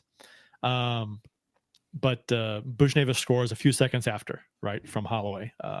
A pass across one timer, a huge goal at this point. Blues are playing better. They're inspired from the being pissed off about the no call against Binnington, whatever. Had to score the next goal in this game. Couldn't go down 3-0. And they did. And then the Wild had a 2-on-0. right. And this, right. So I think the 2-on-0 was right before this because it was Buchnevich. It was Rossi that pulled Buchnevich's stick, and Middleton got the 2-on-0 breakaway, and Binnington made the save, and then Buchnevich got his revenge by scoring that goal. That's how I recall it. Was it? I thought. I think maybe. I mean, I was taking notes during the game, and chronologically in my list it comes after it, but maybe I got it backwards. That's how I had it. I didn't take notes, so I'll refer to you. Well, I mean, it's a better narrative. I'm not. It is. It really is. It sounds better. We'll go with yours. Either way, so the 2-on-0, the Wild got was because of was it Thomas's stick? Right, was held. Was it Buchnevich's stick? It was Buchnevich. Okay. Buchnevich's stick was held. Couldn't get back into play. Yeah, right. He just felt he just chicken winged his arm down right on the stick. If you watch the Wild broadcast, they're calling for a penalty on Buchnevich. Yeah, but it's totally Rossi. Fuck those guys. I just you know what, Homer broadcast is bullshit. So and I'm yelling at the TV. I'm like, Jesus fucking Christ, are there any officials in this game? Because they're not calling shit. You know, You got the Binnington thing that they didn't call, and you got the blatant holding of the stick. I mean, it was ridiculous. Led to a 2-on-0, and thankfully, nice save, right? On Binnington. Right. It was that was a stellar save. Yeah. By Binnington. Although it's Middleton, and you should make every save on Middleton. Either way, which he didn't do. Either way. When they came back from commercial break, they showed Thomas at the bench looking at the tablet to see the replay of the holding the stick, and you could see that Buchnevich on the bench making the chicken wing motion, right? That he clamped his arm down on his stick, and Thomas gives the official a look like after the stoppage, and he gave him a wide-eyed look like, Jesus Christ, dude, you missed a big one.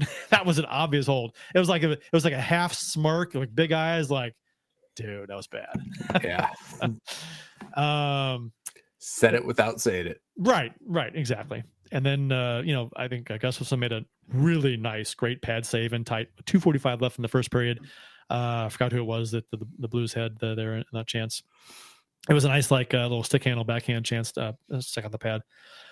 Good finish to the period by the Blues after getting hosed early and being down 2-0. I think they played really well after that second goal. And Faber, who plays about 25 minutes a game for the Wild, left the game with the 7 minutes to go in the period, didn't return the rest of the game. So this was another plus for the Blues. So Kaprizov didn't play in this game, which I didn't mention. And then Kaprizov, whatever. Right. So Kaprizov. And no Faber. So they're missing. Right. They're Spurgeon, right? Arguably the best defenseman and one of the best forwards in the NHL are not playing. So the Blues are playing well. They're down 2-1, but they're playing well. So the stage is set for a nice second period for the Blues to come back in this game, and they did. But early on, Minnesota hits the post, which I thought was like, and then the Blues the hit the post, and it kind of walked the line for about a foot or two, yeah, and then it was cleared off the line, super close. Eriksson Ek, right? I think yes, Eriksson Ek, and then miraculously, there are officials in this game. The Blues got a power play after Kyrou was tripped. And then quick goal, just a few seconds into the power play. Neighbors with the screen, great shot. Put it on net, screen, put it on net. Never knows what's gonna happen. Yeah. Gustafsson looked bad on that. Right? Yeah, he didn't anticipate it. It was a screen. It was a screen. Great shot by Kyrou. Put it on the ice, through a screen. Yeah. Yep. And then so that the Kyrou's goal came at 1:24 into the second, and then just over a minute and a half later. Neighbors scores. Great passing on the Neighbors goal. And we talked about this before the show. Tucker and Sundqvist acting like McDavid and Draisaitl on this. Great outlet pass by Tucker. You said you compared it to Pronger's outlet pass as one step from behind the net. Out to the red line. Right. Yeah. It's like, holy shit. Great pass. And then Sundqvist, everyone in the building thought he was going to shoot, and then he passes over to Neighbors, who goes top shelf. Right. Pretty goal. And then all of a sudden, Bolduc with a nice little quick dish to Sundqvist, and Sundqvist made the nice play, the right play to Neighbors, wide open net, and he buried it. And all of a sudden, the Blues have scored 3 unanswered, and they lead 3-2. So you're thinking, this is great. This is fantastic. They have exercised the demons from the earliest in this game. We're down 2-0. They have come back and stormed back and made it 3-2. And then Thomas scores not even 2 minutes later. Right. Fourth goal unanswered in short span. A couple block shots, loose puck in the skates. The Minnesota couldn't corral. Sutter to Thomas come out from behind the net, who sneaks it by Gustafsson. Was it near post, I believe? Yeah, it was near post, under the blocker. Yeah. Terrible goal by Gustafsson. Oh, yeah. If it were a snipe, upper corner, maybe Gustafsson stays in the game. Yeah. But no, after that, 4 goals in 3 minutes and 20 seconds, something like that. The first goal came at 13:26 of the first, but they had 3 goals within 3:09. Yeah. So, 3 goals in the second period. Yeah. Right. So you're getting the hook. Yeah. I mean, you saw it coming, right? So right. You saw it coming. Bad news for the Blues. Yeah. Marc-Andre Fleury is coming in, and he is Jordan Binnington's kryptonite. And the Blues had dominated this period. They dominated the last part of the first, second half of the first period, and then to start the second, they were all over Minnesota. Yeah. It wasn't just a couple of fluky goals. It was the Blues were pressuring too. They earned those goals, whether or not the Gustafsson should have had some or not. But and then Fleury comes in, and Eriksson Ek scores a few minutes, 5 minutes later. So make it 3-4. I thought Parayko should have sold out and went down to block this shot. He just he was in no man's land. Go down to block it. Don't stand there. Terrible Terrible game. Parayko was the worst player on the ice. He was.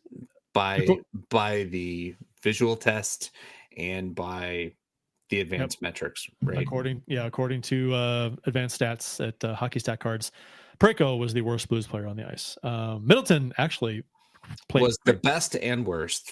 Right. His offensive numbers, right? His offense was pretty good, not quite the best. It was like fifth or so, but his defense was by far the worst.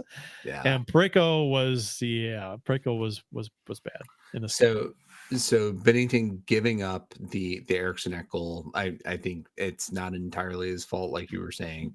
Parayko could have done more, could have sold out and taken it away. The next goal, the Middleton goal, that's unforgivable, right? That is one that Binnington has to make the save on.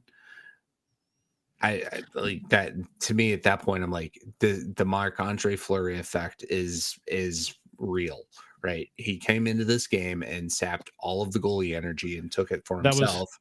Third period. Yeah, that goal happened. Yeah, because we had the lead. We had the lead going into the third. Right. And the Blues had only lost one time this season in regulation when they had the lead going into the third period.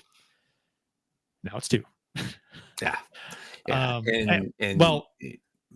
we get to the third period, though, I want to just mention that Gaudreau shoots the puck into the net after the offsides was called, and the Blues took exception to that, and rightfully so. Dick move. I hate Minnesota. Hate them. Hartman can't stand the fucker. And then this stupid Bush League thing, shooting the puck in the net. What do you get? And then and they mentioned on the broadcast that, if this happened 25 years ago, there'd be a brawl for shooting the puck into the goal. After, and I don't think non-hockey fans quite understand why that is an issue, because in soccer, that happens often. Was it not? I mean, I've seen it happen before where nobody cares. You put the ball in the goal after a offside or whatever. It's like, nobody cares. Yeah, offside in soccer usually has to be determined by VAR but what I mean is that sometimes they'll kick it in and nobody seems to care. Yeah, nobody gets upset. I've seen it happen before. I'm like, I as a hockey fan, I'm like, I see it happen in soccer. I'm like, he put the ball in. Nobody cares that he kicked the ball in the goal after the play was over. It's a weird culture thing for hockey. No, and it is, and I like it. I like it actually. It's like, it's the goalie's cage. No pucks go in here. Goalies are weird about it even after warmups, right? Mm-hmm. They don't want anybody shooting the puck down the ice while they're out there. To see it happen. After they step off the ice, they don't want people shooting down the puck down, and they go into the goal after like the pregame and the warmups before the game starts, before they clean the ice. But third period, I didn't like this play from Thomas in the corner. I thought he was weak on the puck. Middleton ties the game. I wouldn't call it a Thomas turnover, but it was off his stick. I didn't think he played it very well. I thought Binnington was Binnington off his angle here? I thought he was. Yeah. It was a bad goal. He definitely was. I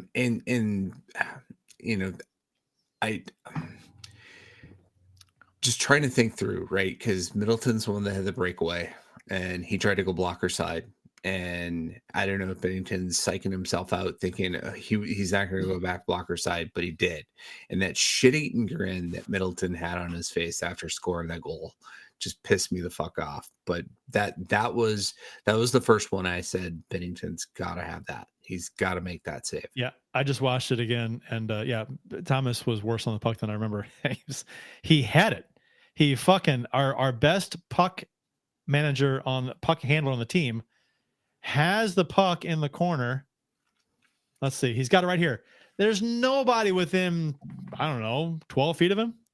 And then he decides to cut. I don't know what he does. He just tried to make a move on the boards and just lost it. And the pass comes over to Middleton and he scores. It's like that was a direct. I mean, yeah, Binnington should have had his off his angle, but that was a clusterfuck of errors here. It was just, Thomas in the corner just fucked up. Turned it over, boom, score, goal. Right. And we talked about, how the Blues kind of stepped up after Binnington got fucked over in the first period. Binnington's got to step up when his team fucks up, right? And so that goal, right, is to give Minnesota, the tie, right? That's just, but the next goal. Oh my God. What the fuck, Bennington? You don't like Bennington this goal? The broken stick? No, That's because the game's tied right now. And the game-winning goal is Boldy's goal. So it is the game-winning goal. So wait, I'm trying to think. What the Eriksson Ek goal was? Where that was Bennington. I did not like Bennington on that play because that was the way, like, he was completely not set, and it went 5-hole on him. Right, that was actually probably the goal that I had the biggest problem with Bennington giving up, because he looks all kinds of crossed up. Yeah, giving that much 5-hole, like, it looked like his equipment got tangled. He looked like me, a shit amateur goalie.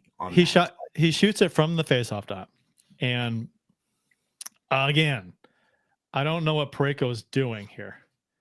He's actually, Parayko's not even in the shooting lane, so whatever. It's from the face-off dot, and Bennington sees it the whole way, and I don't think it went off Parayko. No. And there's nobody backdoor. So the Wild player got tied up. I don't know if Bennington saw that, but there was nobody backdoor. There are 3 Blues back. There's nobody backdoor for a pass. So it's just the shooter on Bennington from the face-off dot, and Parayko's not even in the shooting lane, and it just goes in unless it went on Parayko. I can't love it grades over that. It's a bad goal. That's the one. That was the one I was going to bitch about most, and I got it out of order. My apologies. No, so the game-winning goal, fuck, right? And then this again, going back to the Blues need a goalie to bail the team out at some point this season, and Bennington had a couple opportunities, the Thomas turnover on the Middleton goal, and then this. This is the kind of thing that happened a lot before the Blues won the cup. In games that, close games, tie games, third period, this kind of shit would happen for decades, like every so often. Like in a big game, like against Detroit, some bullshit thing like this would happen in a big game late in the season against Detroit. And then, so if you didn't catch it, Philip Broberg has the puck at center, goes to pass, normal play, goes to pass to Falk on the near boards, and as he puts some weight on the stick to pass it just a little bit, snaps in half, and the puck just trickles away from him, and then Minnesota, boop, the other way. They have 2 players, 2-on-1, and of course, the only player back, because Broberg was the last guy back when he made the pass, and has no stick. So it's 2-on-0 with no stick. And and kudos to Minnesota. They passed it early before Broberg could go down to make the pass. Because if he waits a half stride more to pass this puck, I think Broberg takes away the pass because he goes down. He goes down early, which I guess was good, but it wasn't early enough. And then the slap shot comes from pretty far out, but it was a good shot. Credit Minnesota for taking advantage of this play and executing well, but fuck me if this wasn't the worst fucking luck ever. It was, but I think it was Wes Walls that was doing the color commentary for the Wild last night. Maybe it was Mark Parrish.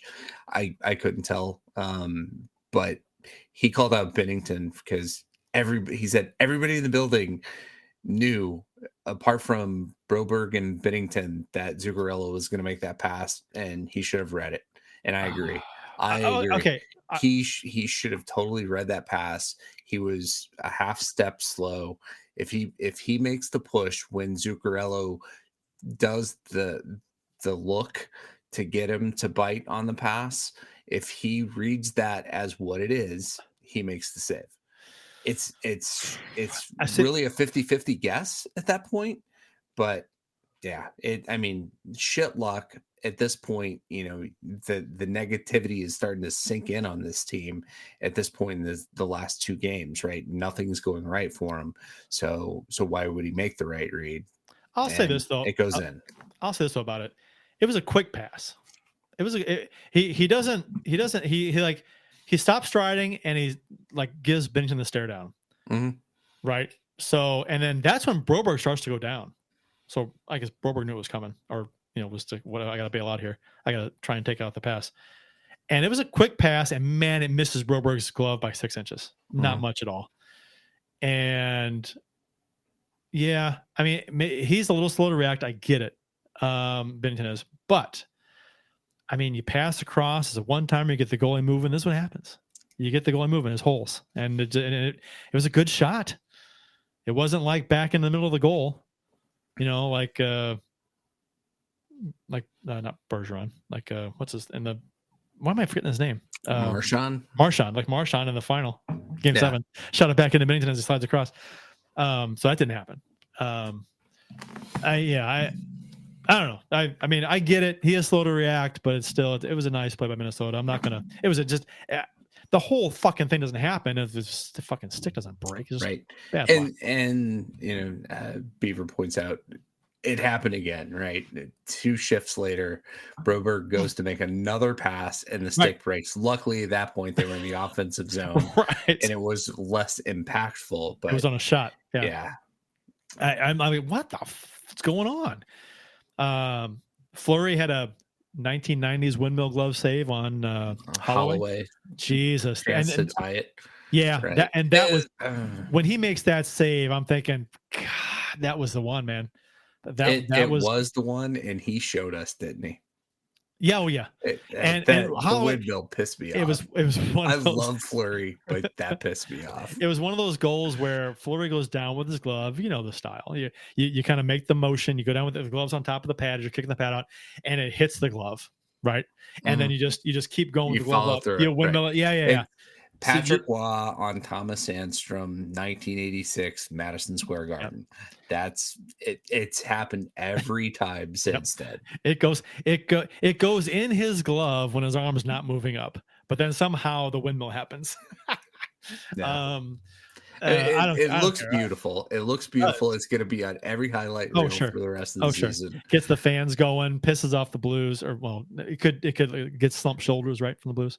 Right. Yeah, and then 3:20 left. The Blues pulled Bennington. I thought it was a hair early, but it wasn't. They had pressure for a while. Right. And Minnesota had 3 icings before they scored. Yeah, they were tired. There were guys who were on the ice for over 2 minutes. They were exhausted, and I felt like a goal was coming because the Blues had pressure, but they didn't get.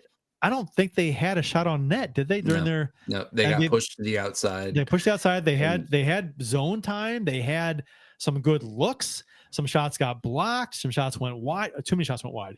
Yeah. In the second half of the third period, couldn't get organized on the left side.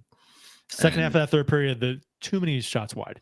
Yeah. And whether Minnesota took away the angle where they had to shoot wide, whatever. I mean, maybe, but either way, pucks are going wide, and it just didn't. They didn't. I don't think they tested. I mean, Holloway did, and there was that one flutter. That one was it a block shot? It went off Fleury and it kind of arched up over the goal a little bit. Thought for a second it might come down in front, but it didn't. There were opportunities. Yeah, and then Johansson wasn't meant to be. No, and then Johansson gets the internet goal.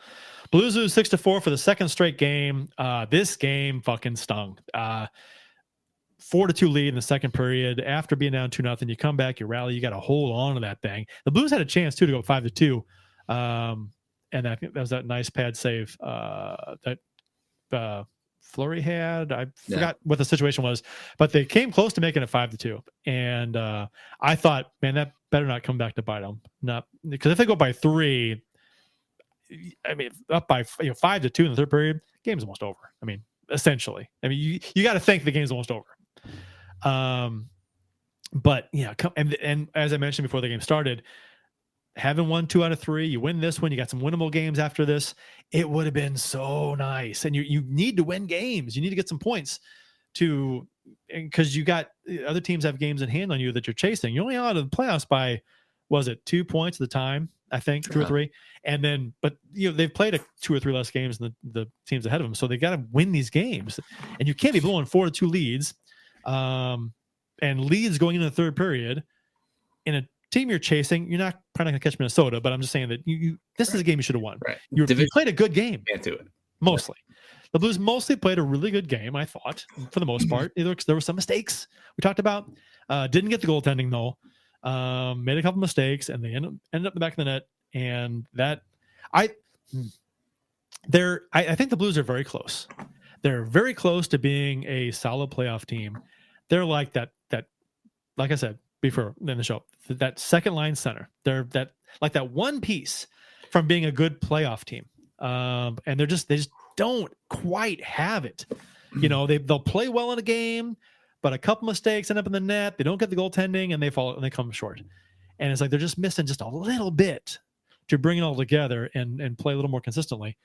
I don't know. I mean, they can make the playoffs this season, but they got to go on a run. And if you can't win 3 in a row, you're not going to make the playoffs. Right. And that's the narrative, right? Instead of 3 out of 4, you're now win 2, lose 2, right? And that's what this team's identity is right now. You win 2, lose 2. So tomorrow night, we're going to win. Saturday night, we're going to beat Columbus. And then next week, we're going to drop 2 to Calgary. That's how it's going to go. I think for me too, so this Minnesota game, it was like a pivotal point for me. And I think maybe a lot of fans were the same way.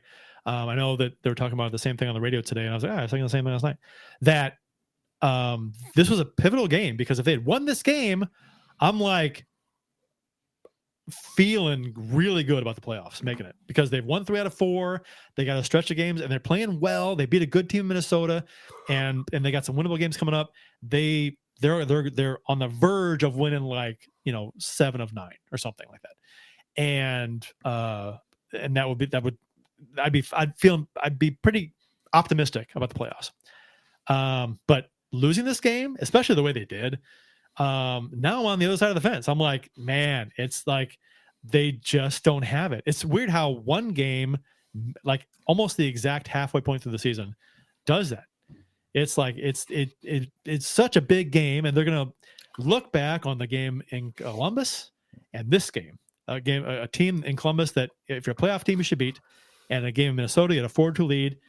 You need to win that game, hold on to win it. And if they lose them both 6-4, and if they don't make the playoffs and miss by a few points like the last year, they're gonna look at these 2 games and say, this is where it started to fall apart. This was the turning point in the season when they could have used this to catapult their playoff path, but they didn't do it. They fell short, and they lost 2 of the games should have won. Yeah, I can't disagree with anything you just said. Right, we're getting to the meat of the season. I'm looking up to see how many games do we have left before the break. They deserved a win-o-meter, by the way, on Money Puck. Yeah, said the Blues should have won that game. 55.4% to 44.7. The advanced stats say the Blues win that game 55% of the time after 1,000 simulations. So they deserve to win that game. Barely. Yeah, I mean that game, the last 2 games felt like games they should have won. I wonder what the Money Puck said about Columbus. The Columbus game. Columbus did, I think, probably outplayed us. Let's take a look. I didn't get that. It's weird when you watch a game that's muted at a bowling alley. Oh, it's close. Oh, it's so close. And it is going to be the Blues by about the same percentage, 54.8 to 45.2. Money Puck says the Blues should have won that game too. Interesting. Yeah. So we have a month until we get to the midseason break. Just over a month. So that will be beginning on Wednesday, February 12th. So the season will break February 9th. So we are 1 month away from the midseason break. The Blues need to find, before getting to those last 4 games, the last 3 games going into this, they need to put 3 games together. They need to string wins together before we get to that point. Because if you go into that, and let's say you go into the last game and you just won your 3rd in a row, now you're off for a week and a half, 2 weeks. Oh, Right. You can't be in that position to lose that momentum. Big Beaver says 4 nights at home, then on the road to Utah. We should do well based on what I've been watching. Yeah, they should. But you could always turn in a game like you did against Columbus, where you play apparently well enough to win, but you don't. And in Minnesota, you play well enough to win, but you don't. And in the end, we've talked about this a lot on the show. Hockey is a game of mistakes, right? Mistakes happen all the time. It's just a matter of your team being able to take advantage of more mistakes than the other team, for the most part, generally speaking. So, get the goaltending. I don't want to be one of those fans that says, "Wow, you lose, you blame the goalie." If we had good goaltending the past 2 games, we win these 2 games. Mm-hmm. Regardless of the other stuff that happened, it doesn't matter. If we get solid goaltending in the last 2 games, we get these 2 games. And what's the standings right now? Standings are, do I have them up right now? I do. Let's see. Let's do wild card standings. So if we'd have 4 more points, we have 27. We would be tied with the Kings. Tied with the Kings for the last playoff spot. I'm sorry. No, we'd be the first wild card team right now. Yeah. With 1 more game played than Colorado. We'd be ahead of Colorado in the standings if we'd won these last 2 games and we'd have 1 more game played. How fucking that? We're right there. We are right there. They got to get they have to put from more than 2 games together, right? More than 2 games together. They're closer than I thought. And the entire these last 2 games pissed me off. The one in Columbus I didn't get to watch closely, but the one in Minnesota, God, that I told Amy after the game was over, I texted her, I said, I have not been this pissed off after a Blues loss in a long time. Mm-hmm. because that game, it felt like a must win to me. Just how the last Columbus game went. And we didn't get to win 3 in a row with the Columbus game. And with the games coming up, this was a division game against Minnesota, a team. It's a rival. It's a team we don't like. And we need wins, and we're chasing teams, and we had a lead and we lost it in a game that we played well enough to win. We just fucked it up. And I haven't been this pissed in a long time.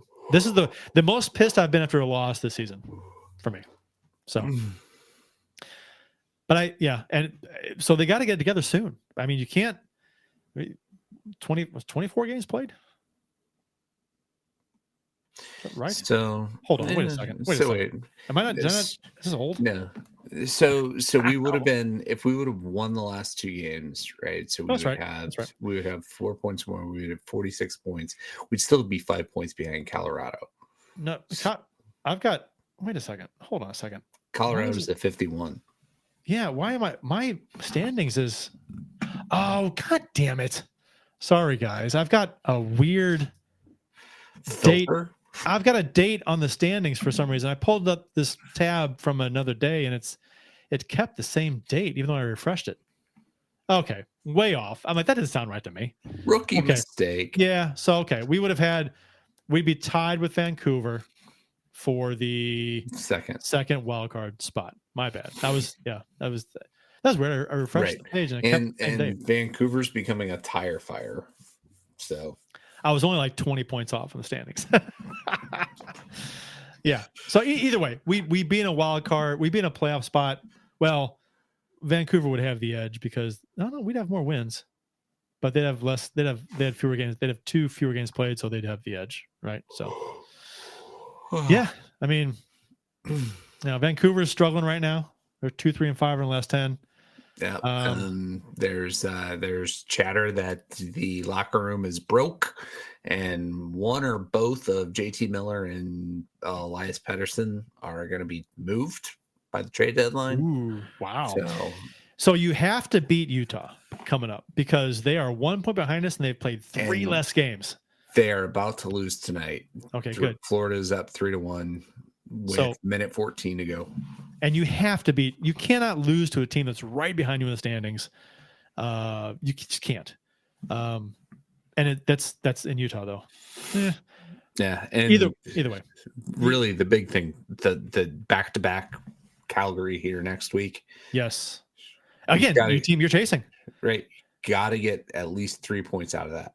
Yeah, I would say I'm greedy. Yeah, I win both. You have to. You should win all 4 points, but get at least 3. Should is interesting. I mean, they're pretty much the same record almost. It's just, Calgary's a little better, but it'd be nice to win. You win that first one, punch them in the mouth, and then just take it to them in the second one. I don't know.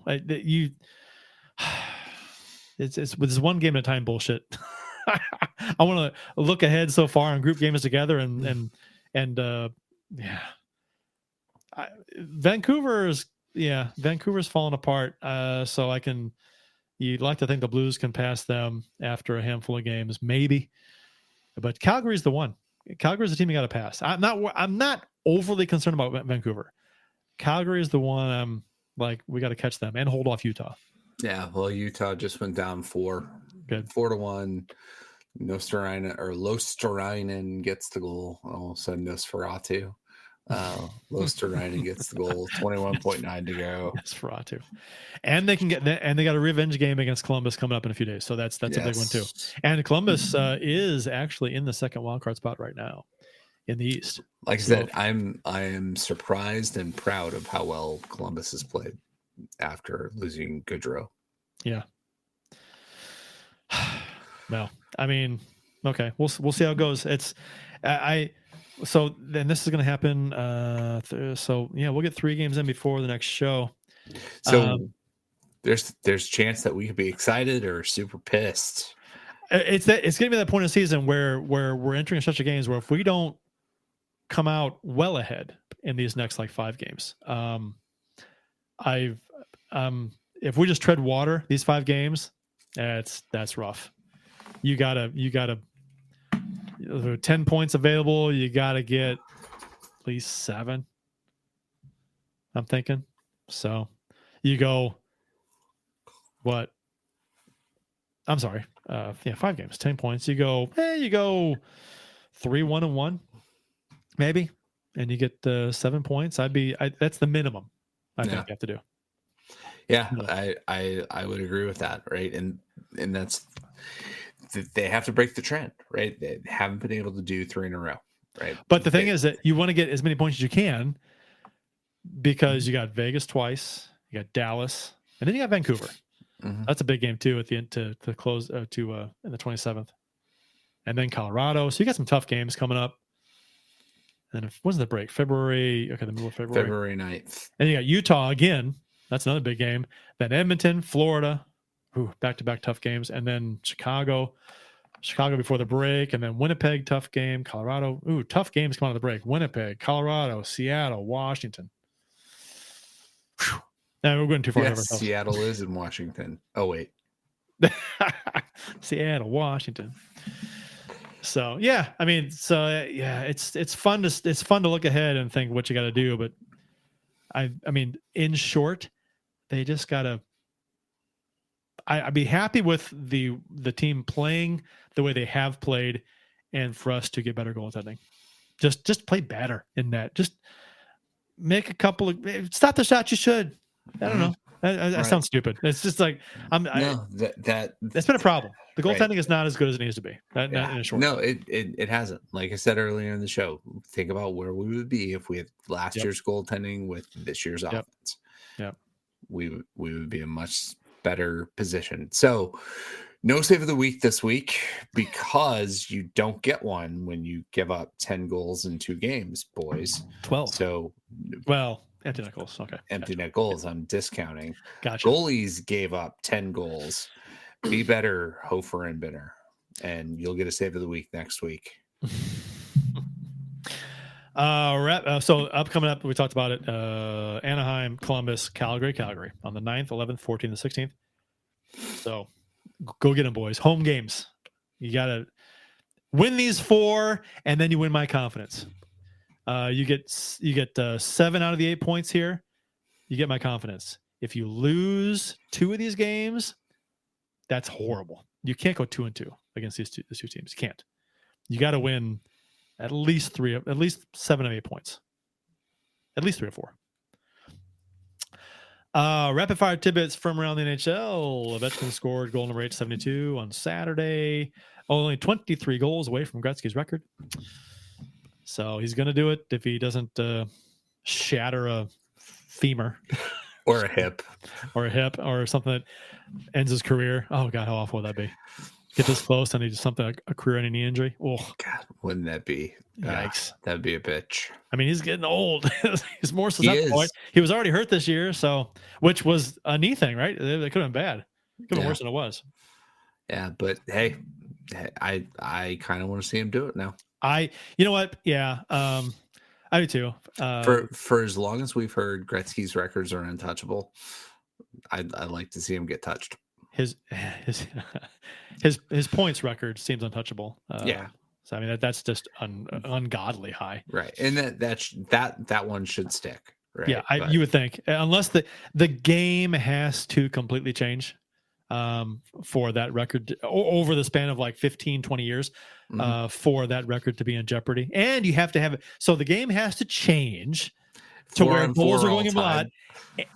The game has to change to where offense is like through the roof, and you have to have a generational talent playing out of his mind during that era. So it's like a perfect storm that has to happen just for somebody to even maybe be in the conversation of someday breaking his record, right? It's just I don't know. I mean, you got to average 2 or 3 points a game for your career or something stupid.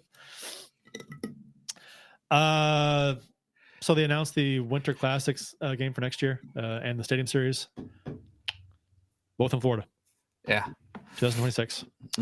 So the Winter Classic is in Miami, and the Stadium Series is going to be in Tampa. The Winter Classic will feature Florida and the Rangers, and the Stadium Series will be Tampa Bay against Boston. Ooh, big surprises there. Yeah. Although Florida has not been in one, correct? No, Florida hasn't. Has Tampa? Tampa has. Tampa was in at least a Stadium Series game, I think, against Nashville. Okay. And yeah, but Florida has not been, and it's going to be the southernmost ever Winter Classic, right? That Miami's further south than Dallas, so right. It's it was going to happen sometime. Why not next year? I guess. I mean, I just hope they don't do anything stupid for the skills competition, like they did. Where was All-Star game? It was the All-Star game when they did the skills competition, right? And 2 years ago, they took the kids out to Doral to do hockey shots onto the surfboard green. Well, and they did the surfboard thing on the beach. Yeah, that was so stupid. That was the All-Star game in Miami. Yeah, that was dumb. And the thing that was at least semi-interesting was they were shooting at cards on a grid. Louis. Yeah. No. It was Vegas. That was Vegas. Yeah, Vegas. Yeah. That was somewhat interesting, but then they fucked it up because they had to, I don't know, they ran out of time, or the way the game worked out, it wasn't like, oh, we have to like figure it out as we go or something. It was dumb. We didn't think this through. Kind of. I forgot what happened exactly. I remember thinking, wow, it's not working. This game there's a flaw in this game. But anyway, so, and the Blues, I don't think the Blues are going to be one for quite a while. No, just because they've had 3, and that was my thought going into the Winter Classic game this year. I was like, you can't lose this game. You can't lose the Hawks in Chicago, and probably the last Winter Classic game for a long, long time. You can't lose it. You got to go 3-0. 3-0 sounds so much better than 2-1. And you can't let the Hawks be 1-1 against you in the Winter Classic. You take both games. You're a better team than the Hawks are. Just win the game. Jeff and I talked about it a little bit on the Winter Classic preview show. That I think the Blues' best bet would be in a stadium series, and that would be if the NHL and MLS start collaborating to play in some of the soccer parks, which I think would make for some really good watching. Right, because those parks aren't as big, right, and they're closer to the action. Mm-hmm. Yeah. Oh, a game in City Park. Well, it's not City Park anymore. What is it now? It's sponsored. It's I forgot. Either way, yeah, that would be nice. I'd like to see a game in there. That'd be. Is it Energizer? Yeah, I think it is. Energizer Stadium. Yeah. I should know that. They're 2 blocks from my office. I drive past City Field Energizer Stadium every day when I go into the office. So that'd be the MLS. Why don't they do that? That's those stadiums are more cozy. Yeah, I like that. Much more suited than baseball stadiums. Yeah, they hold. What does City Park hold? Energizer Park hold 20,000, 22,000. So it's about like an NHL arena. Yeah. So that's a good idea. It's a good idea. They should employ us at some point, should. Right? As advisors. Right. We've had a couple of really good ideas here tonight. Just pay me $50,000 a year. I'll be an advisor on call. That's all I need. Not much. They'll never miss all your other side gigs. You're right. I'll make time. That about does it for this show, Bill. We went a little longer than we usually do. And you and I had a lot of pent up energy that you needed to spend, given your hiatus. My missed the last 2 weeks. The allegations are all settled though, but more maybe coming. I don't know. We'll see. Well, I don't know. It's tied up in courts right now. We'll see when it comes to fruition. Any other chat talk here? We got Big Beaver just says he doesn't want to see Gretzky get touched. I don't. Yeah, it's that's goes back in a few response minutes to my comment. Right. Yeah. All right. When y'all back, Beaver, we are probably Wednesday, right? There's no game on Wednesday. Tonight. Yep. Next Wednesday we'll be back on. Shit, we need to wrap up. Ponder's starting to look. He's gonna come on, and one more thing, we'll be going until 2:00. All right. That'll wrap up episode 15 of season 14 of the original St. Louis Blues Hockey Podcast. Let's Go Blues Radio. Thanks for listening, and thanks to those who participated in the YouTube and Facebook live chats during the live show. We hope you enjoyed it as much as we've enjoyed bringing it to you for Bill Day. I'm Kurt Price. Jeff Bonder, sorry we couldn't get to you. We'll get to you next time. It's the old Jimmy Kimmel and Ben Affleck. Not Ben Affleck. Thing. You ever watch Kimmel show where he always says he can't get to Ben? Damn it, Ben Affleck's. I'm drawing a blank on names tonight. Ben Affleck's buddy. Matt Damon. Sorry we couldn't get to Matt Damon. Yeah, he does it every show at the end. Yeah. Until next time, everyone. Let's go Blue. Win 3 in a row for fuck's sake. The Chiefs are at home tonight against Cyanosport at the War Memorial at 8. Good seats are still available. A look at sport. I think that went very well.